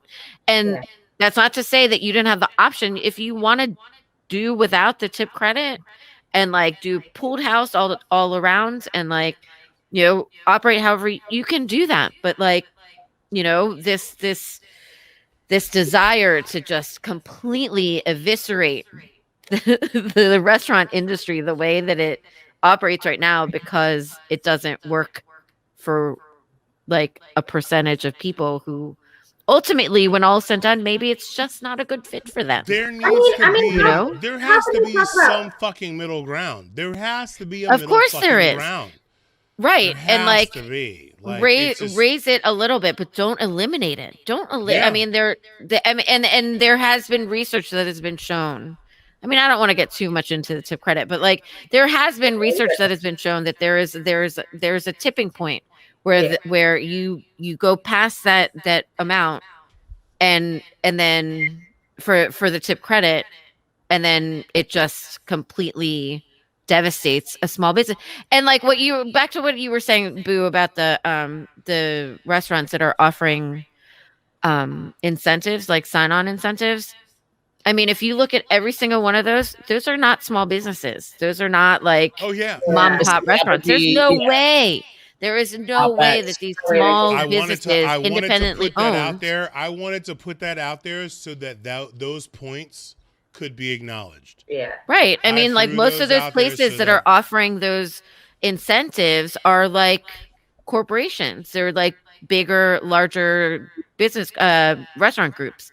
And like the small ones there's no way that they can even compete with that. And that's I don't even know why people want to have this conversation right now, to be honest. Because, like, especially with bartending and stuff, I'm like, why are we talking about bartending and how much money we're making as bartenders when bars are not even open? I mean, we're not. We still can't, even though we And then still can't serve across the bar. Like, not like, yeah, they're kind of open, but it's not the same. It's not anywhere close to how it was. So how are we going to have this discussion about how much money we make behind the bar when we can't actually make, you know what I mean? Like, we can't actually use the bars in the same way. I just don't get it. Right. Speaking of which, so, the mayor, yes, Megan, absolutely. Franchises are not DC. Not That is not DC as fuck at all. No. So the mayor had released new restriction or new guidelines for COVID regulations this weekend, and there's like I don't even understand how this could happen. I mean, like she released one set of guidelines, and then the next day released something else. And then had to walk back and say, actually, no, people can't be inside without masks no matter what. It just boggles my mind how they could have fucked that up so royally. I don't know why I'm like so like confused by it, because it's just par for the course, right? I mean, Yeah. like, We'll get unemployment off. It's like, yeah. I mean, at this point.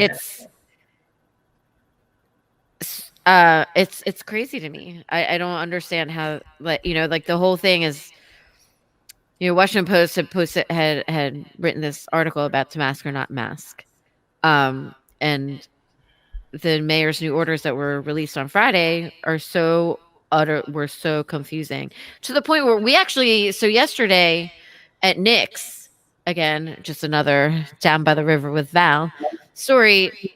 One of our managers was in probably a half an hour argument with this gentleman who refused to put on a mask. Down by the river. And like they were going back and forth, and he was like, well, the mayor said, and he was like, okay, but like you're on private property. This is our rule right now. We're not 100% convinced. We don't even know what the mayor is saying right now, because it's vacillating back and forth. But you're on private property, and our policy is you have to be wearing a mask if you come inside. And he refused. I mean, it was crazy, and that's the kind of shit that we are dealing with. And was he from Virginia? I don't know where he was from, but yes, He was from the magical land of Summerfew. he Population, was. go fuck yourself. My short answer to that is then he can fucking leave. Like, bye. Well, He that's was the thing, from- is he refused to from- leave. He He was refused from Rose to leave. County. Really? Like, how Refuse. can you do it? Like, God. He It was from crazy. Rose I was like, County. I couldn't believe it. I was like, wait, Ricky's still outside arguing with that guy? And they were like, yes. And I was like, what? Why? That's so crazy. It's so crazy. People are assholes. Really, people are assholes and entitled. And the other thing is, we've talked about this before. And it's only People gonna were. get easier. Huh? It's only gonna get easier, Val. You wait. The cream of the crop hasn't risen to the top yet. Risen, not ridden. But that's So also we've talked about this before. About how people were making their own drinks for too long, and so now they feel like they know how to be bartenders. Yeah. The number of people who order things that are like, I'd like the blah blah blah, but I'd like it with less simple syrup and a little bit more blah and a little olive. And I'm like, go fuck yourselves. You're gonna get it the way it's made. Like, I'm like so sick of these people. Anyway, All right. that's my rant down by the river. Let's get a little happiness and play a little bit of our favorite of the week. All right. I'm waiting. A little happiness here. I'm ready. I lost the kid I'm babysitting. It's all right. We're going to send someone over. What happened? We were playing hide and seek, and I've been seeking for like 3 hours. I can't keep seeking. You're sure you checked the whole house? Yes, but he's not normal. Connor went to magic camp. What does that mean? It's an illusionist camp. They escape stuff and eat coins. Have you checked outside? You don't understand. Last week he made me pick a card, and a bird flew out of my mouth. He doesn't own a bird. Where did that bird come from? Okay. No. His parents are pulling in. Maybe they know where he's hiding. Oh, my God. Am I going to go to jail? What the fuck, Connor? You in the fucking freezer? How you breathe in there? Illusion. I quit. Magic sucks. That's funny. Magic sucks. All right, number 2.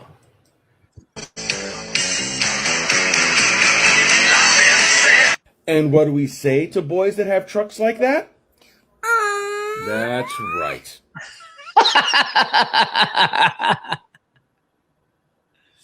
And this has been Boo, playing. your volume's off.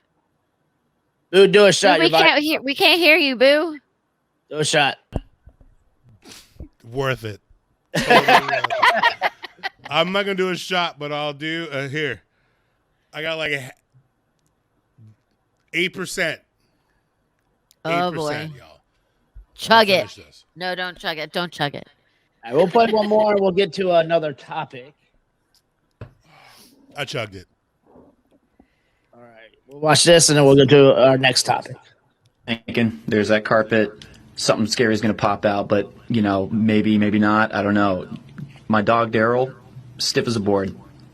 What is he seeing? I don't know. So he just takes off running, right? And I'm like, thinking to myself, oh, great. Now I got to chase after him. I'm in this stupid-ass hallway by myself, and then now he's going to be running up and down the hallways, and I got to wrangle and make sure he doesn't wake anybody up. Oh, that's and, the fucking hotel you know, from but The what do Shining. dogs see that we don't that make them do that? You know, it's creepy.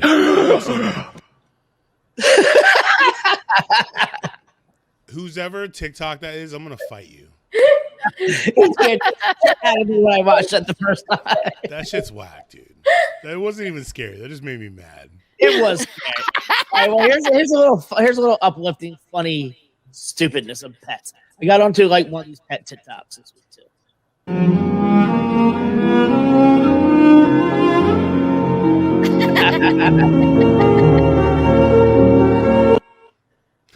Dude, if you're from the DC area from like the late 90s, if you're from the DC area from the early to mid 90s, maybe even late 90s, Silver Spring area, Motocat.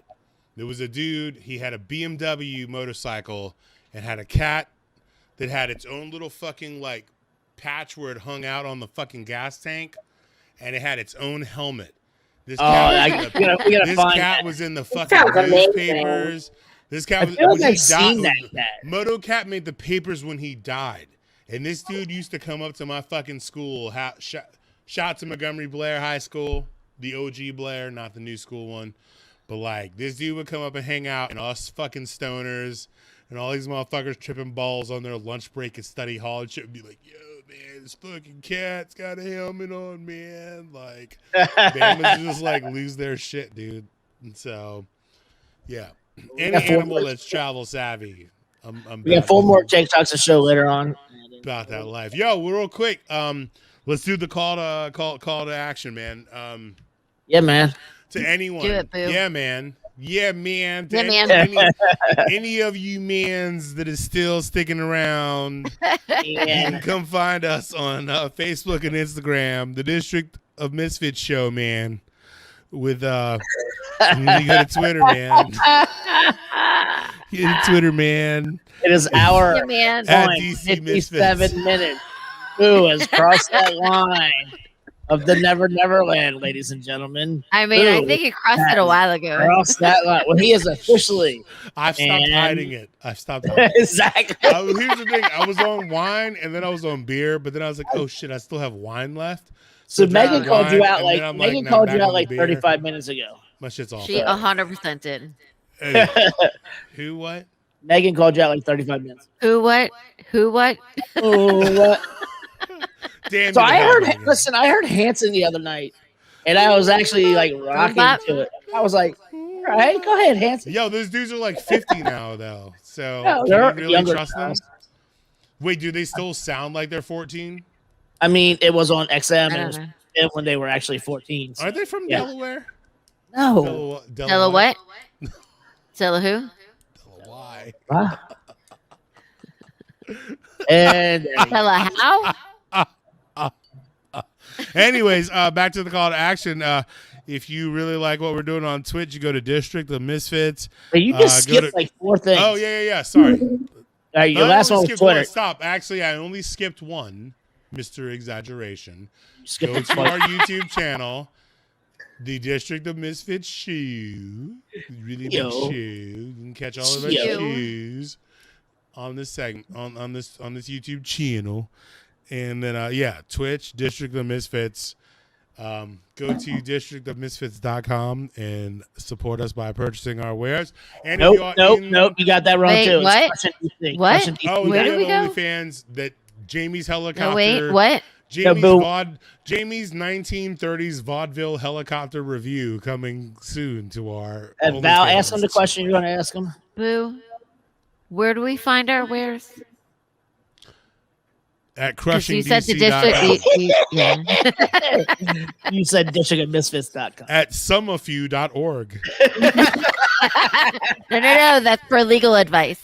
Sorry, the law offices of Torres and some of you, ladies and gentlemen.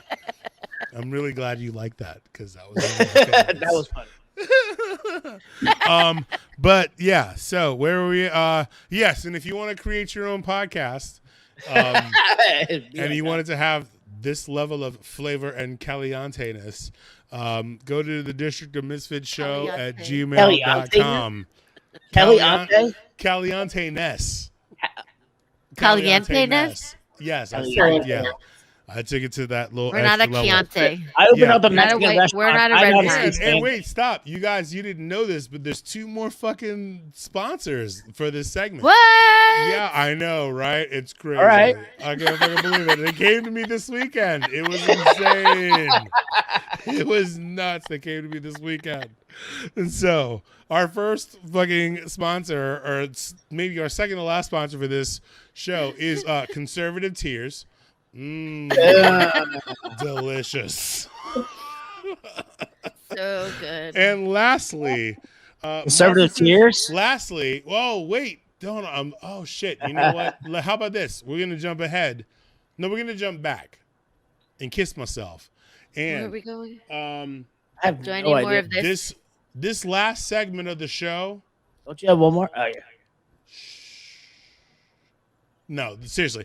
The last segment of this show is brought to you by Marcus's Magical House of Meltdowns, Go-Karts, Pawn Shop, and Petting Zoo. Because Marcus. And Conservative Tears. Oh, that's so true.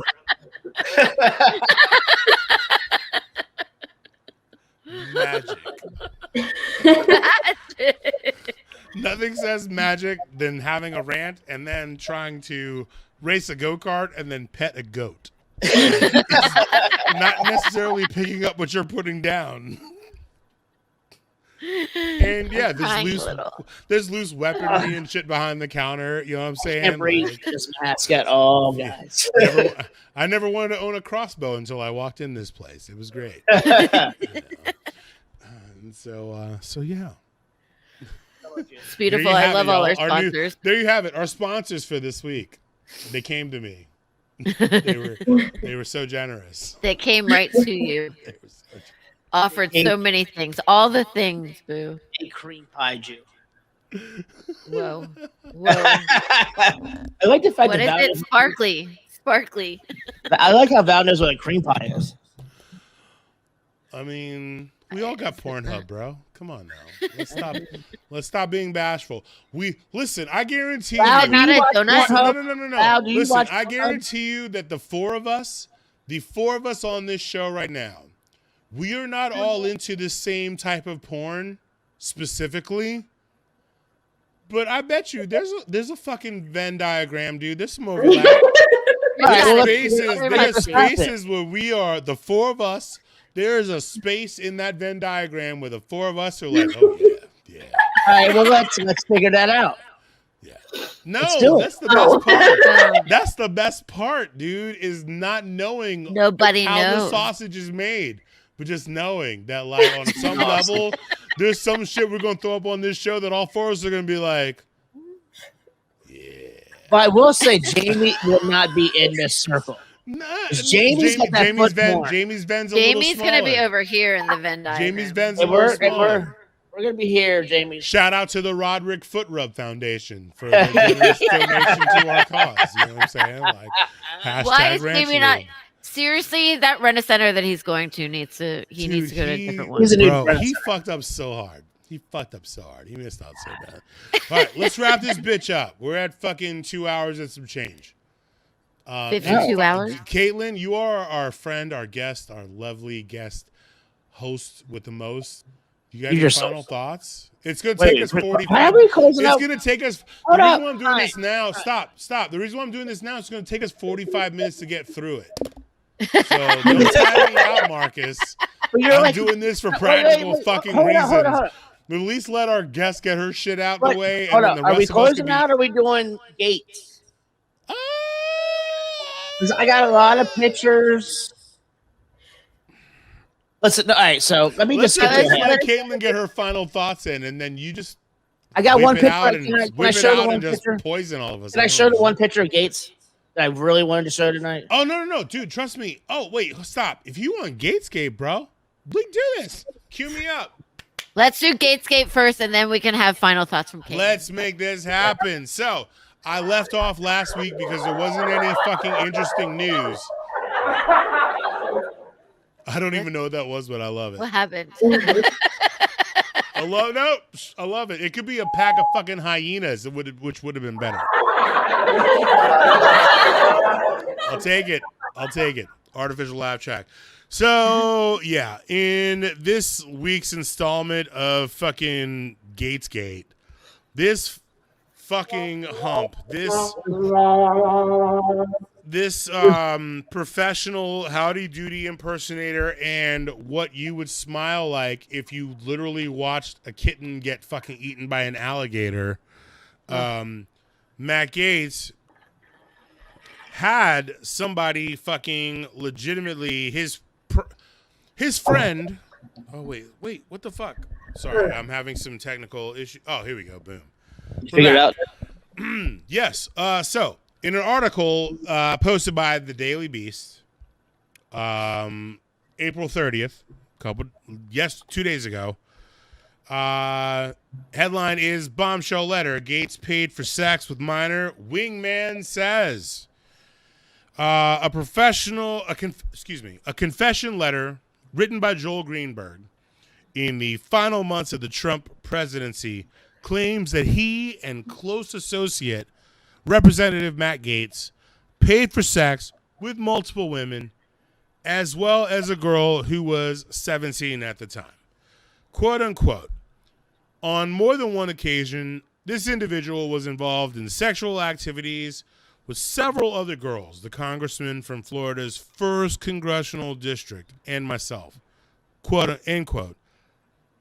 Greenberg wrote in the reference to the 17-year-old. So, oh wait, there's more. I know, right? This is what happens when we let this shit go. But there's more. So, quote, from time to time, gas money or gifts, rent, or partial tuition payments were made to several of these girls, including the individual who was not yet 18. I did see acts occur firsthand, and Venmo transactions, Cash App, or other payments were made to these girls on behalf of the congressman, end quote. The letter, which the Daily Beast, which is where this article is coming from, recently obtained, was written after Greenberg, who's under federal indictment, asked Roger Stone, good friend of former President Donald Trump, to help him secure a pardon from President Trump. So like a week before Trump got voted out of office, these Bamas thought it was a good idea to try to cover their bases. I mean, Trump gave out a pardon to Lil Wayne for no motherfucking reason at all, allegedly. And they thought that, like, well, fuck, dude, you handing these shits out to everybody. Oh, Joe. Maybe we could has one too. Maybe we could has one too. And so, yeah, as fine and awesome as that is, but wait, there's just a touch more. Just a touch. Always a touch more. more. Just a smidge. Just a scotch. Just a scotch. Wait, where's my shit on here? Where's my shit on here? Where'd it go? What happened? Where's Boo? Wait, there's Moss. Is Boo here? So, for all of us who are friends of cannabis, pro-cannabis, we, like, way before the decriminalizations and the legalizations happened, we were going to the normal rallies and fighting for our fucking right to have the fucking green or whatever. This motherfucker.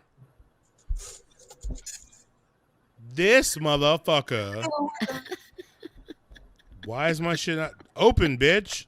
He's so toxic. My fucking Google. He's so toxic. My Google Chrome is like, nah, dude, we're not doing this. Anyways, tequila, baby. Take a I was gonna say take a penalty shot for whoever's fucking my shit up, but that's our original theme. So, Marcus, take a double shot. Double shot, Marcus. This is our original song. Any motherfucking ways before we wrap all this fucking bitch up. This fucking asshole, according to the Associated Press in an article called How the Gates Probe Grew from Sex Trafficking to Medical Pot, because those of us who are pro-cannabis haven't been working hard enough. This asshole, when Representative Matt Gaetz vacationed in the Bahamas in 2018, he joined a doctor who donated to his campaign and a former colleague in the Florida legislature. The Florida congressman, Dr. Jason Perizzolo, and Halsey Bashirs they were united in their enjoyment of politics, fancy travel, and the company of beautiful women. I'm like, who the fuck isn't? Really? Goddamn, this is DC. Like, what's the lifeblood? What's the lifeblood of this industry if not See, look at it. Politics, fancy travel, and the company of beautiful women. They also had other mutual interests. Florida's $1.2 billion medical marijuana industry. And if it sounds like I'm yelling, it's because I am.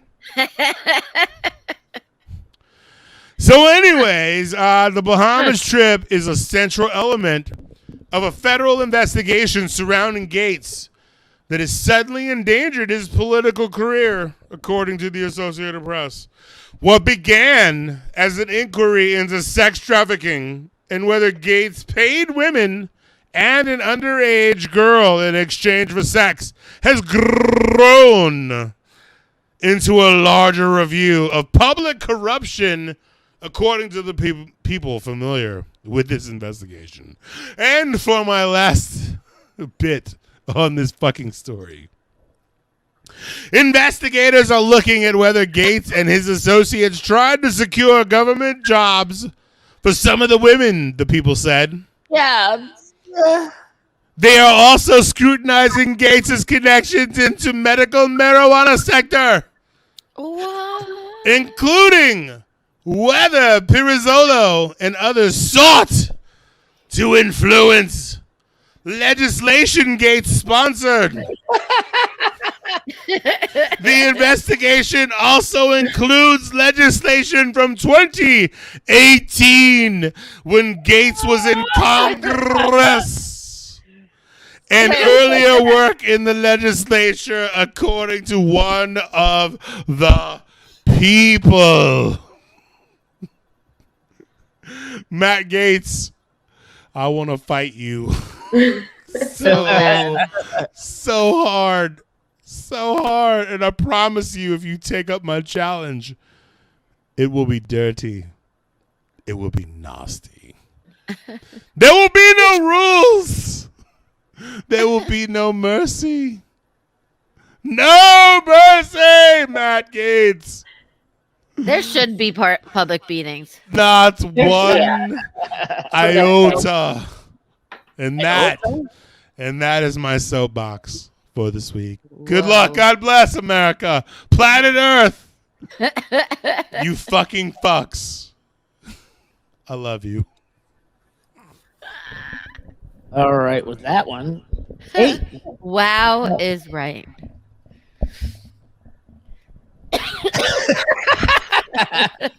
From the law offices of Torres and Summerview.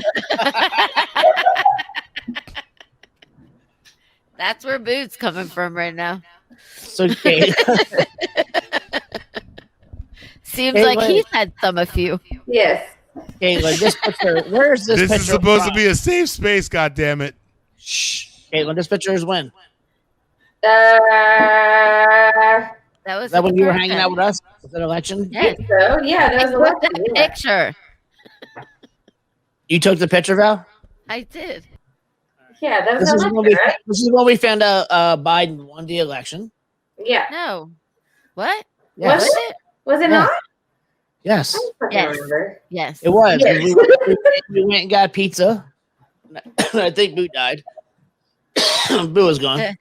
I think Boo Who may have died. He might have had too much some a few. So we're gonna play our last TikToks of the week, and then the three of us will make our way out of here. All right. Here we go. To speak to your manager, I'd like to speak to your mother. Tell her she should be embarrassed. She raised someone to act like a baby in public. You want to speak to the manager, please? Manager doesn't know what's going on. Haven't you ever worked anywhere before?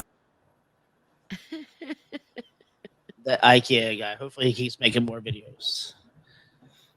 Rednecks have been all over Twitter in the last year. I think it's because they just got the internet. They're like real excited about it, you know?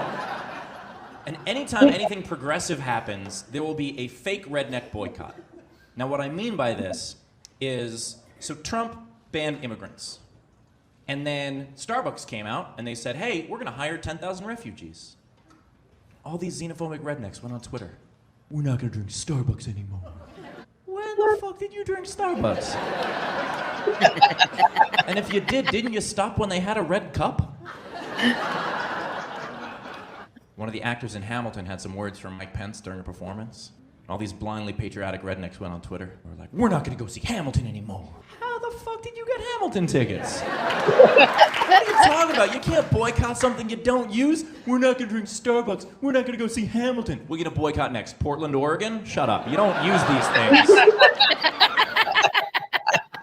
This guy's great. I do love him. And Boo, here's T-Pain. Lives matter.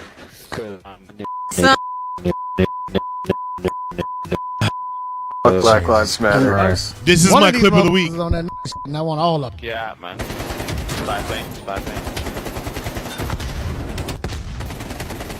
I want every single fucking one of them. Flash myself. I want every fucking single one of them. I want it all. I want it all. I want every part of it. I want a part of it. I want the whole thing. I want the whole thing. Keep talking that I want you to delete the black skins from your motherfucking COD. I want the whole thing. I want it all. I want it all, boy. Oh, ladies and gentlemen, looks like the win. T-Pain Stupid is idiot. a fucking national fucking treasure. Like, don't get mad at me. There's good people who get mad at me. I would rather see T-Pain on a $20 bill than Harriet Tubman. Because, dude, who's that going to make mad? Who's that going to piss off? All the right people. Everybody. All the right people. And our last one is the therapy frog. Oh, therapy frog. No, therapy gecko. Whatever. Oh, shut up. yeah. As a kid, Get it so right. I was very You have to repressed, get it right. And every time we went to a public restaurant, I like to crawl under the table and find the softest, most recently chewed pieces of gum and pop them in my mouth. Every restaurant we went to, I'd make it my goal to find like lime green gum or blue gum. The older they were, the worse they were. So I was always going for like the freshest pieces that people had just stuck under there. And in your experience, which flavor was the most delicious? Oh, definitely minty ones. They seem to hold more of their mintiness than like the fruity gum. You should reevaluate your relationship with your parents. Good night, bitches. I'm done. I'm done with all of you. I'm done. All right, Caitlin and Valerie. Caitlin, let's go with you. Oh, well, I have to go get my last thought. So why don't you start talking and give me 30 seconds? Valerie. Oh, I know. She's going to get her little last thoughts. My last Marcus, this is why you and I make this show so America. No, I'm So kidding. Val, as soon as Val shows up at Olympia, I'll be like, "My Val's the best." My last thoughts are everybody fucking get your COVID shot. Even if your arm blows up, like Get your fucking shot so we can party together, man. I right? miss So we partying can all with you just be bitches. together again. Man, come You want to Marcus, see this you're shit getting- show when is- live and in person? So Get Marcus, your you're getting fucking yours shot, next week, dude. right? No, it was supposed to be Thursday, but I went in there tonight to schedule it for Thursday, and they're like, just come in tomorrow. So I'm actually getting mine tomorrow at 3 o'clock. Nice. Oh shit! Look at the babies. Caitlin, I'm saying this now, but I'm hitting you up. If you don't hear from me tomorrow, you hear from me Tuesday.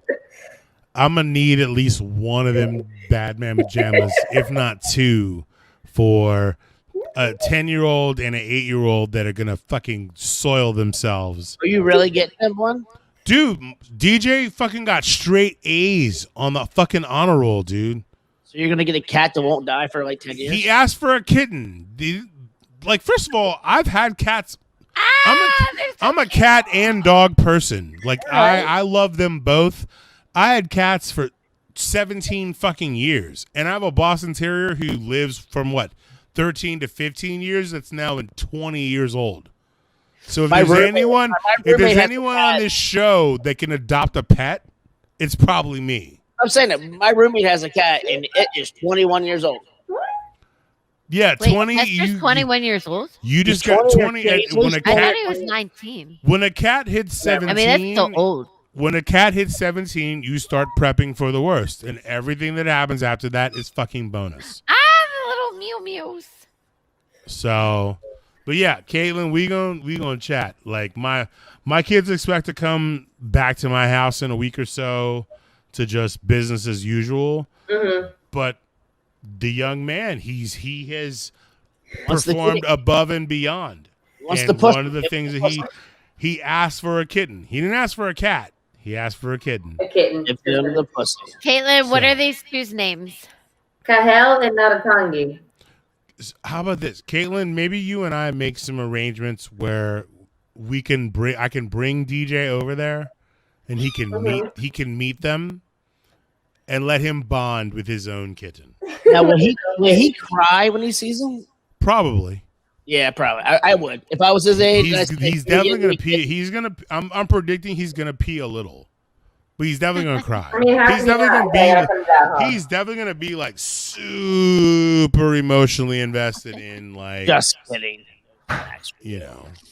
How fucking cute are they? They're so They're cute. All the kittens. I mean, kittens are cute in general, but all the kittens are kid, dude. All the kittens that Caitlin gets are super duper. Yes, Hafizi, we're still at it because we're goddamn heathens and we don't know when to fucking shut the fuck up. Who's hanging on to dear life? Booze off the chain tonight. I don't know what you're talking about. I'm my normal, mild-mannered Clark Kent trying not to be Superman-looking self. Hashtag you better don't. What? Or Boo earns, y'all. Put Just the bottle remember of that. lotion. Boo earns. Just remember that. So, Caitlin, first of all, how old are those little babies right now? Oh, they're like probably like 4 weeks. And how long before they are adoptable? About another month at least. Perfect timing. And what is the process that one has to go through? So they are adopted through the Animal Welfare League of Arlington. And they're you can just look up the process like on their website. It's awla.org. But all my kittens are through them. And So you can't just hand a kitten off to a bird. No. Unfortunately. Fine. Or fortunately. It doesn't work that way. Yeah. Allegedly. Yeah. No. Allegedly. I steal them. I'm kidding. What? How am I gonna? What? How's a black man gonna steal? Black man steals kittens from white woman. Yeah, love those headlines, Marcus. Those headlines bode great for our future. Like, woo, make mine a double. Like, I'll take mine the old-fashioned come way. over and play with the kittens. Dude, like I said, come play with them when They need to meet their teeth avow. my son DJ has been bucking the hardest. Like Izzy wants a kitten because DJ's like, I want a kitten, but like DJ legit wants a kitten. So I'm like, here's what we gonna do. You got straight A's on a roll. You fucking, you are doing things that give me no reason to say no to you when you want something. Yeah. And so I want to do my due diligence and make sure that he is matched up with the optimum kitten for him, his personality, etc., etc. No, Caitlin. Caitlin, I'm gonna be in touch with you. Explain the names of the kitties. Oh yeah. So you have a theme that I'm a fan of. Carry on. They're Filipino names. Kahel means orange for the orange boy, and Natatangi means unique because her coat is like a mixture between a tortoiseshell and a tabby. So I started with Filipino, but I'm probably going to do it with different cultures, different languages, like kind of like using the kittens as a way to like shout out like area restaurants. So I made like the first post about them and like shouted out some Filipino spots around town. Yeah, I mean, you know, some naming trends, some new naming trends. But that's what their names mean. One of the kittens that she had before, his name was or he or she, I can't remember, Kimchi, and Marcus was very jealous because he said that that's the name that he wants if he ever gets another puppy. I mean, my adopted stepdogger, her name is Nori, and I'm a huge fan. Yeah, dogs named after food, specifically Asian food, is a thing. Right, we were talking about kimchi. Yeah. So, all right. Look. With that note, I need to get out of here because I want to eat. Yeah, you do. And did you order your wings? No wings today. I'm going a healthier route. I got things to do tomorrow, and you know, look, I love steak. I don't want to eat steak every day. I could eat wings and mambo sauce once a week. All right. So let's get out of here. Yeah, let's make this a proper show. Let's end this properly. And you know what? If I gotta fucking take this goddamn microphone came so highly recommended with all of us and hold it up to my face to get optimum sound, I'm into it. It's just part of the I can get you a fucking bigger show. stand. I made mine's up to my face, like you told me it needed to be before. I know I have a bigger stand than you, Marcus. But if you want to donate, I mean, I've never seen that stand before. That looks weird to me. you haven't seen this once we've been using forever. Fuck off. All right, guys, ladies and gentlemen, thank you for being and coming to the District of Misfits show. We're the podcast for the rest of us. The podcast for the rest of us. Who is taking it all from us tonight? I have nothing left. Get a kitty. Get some pussy. Get a kitten. Get a cat. Fuck my kids. And guys, never forget. Yeah. Hit it. They pushed me out and paced me.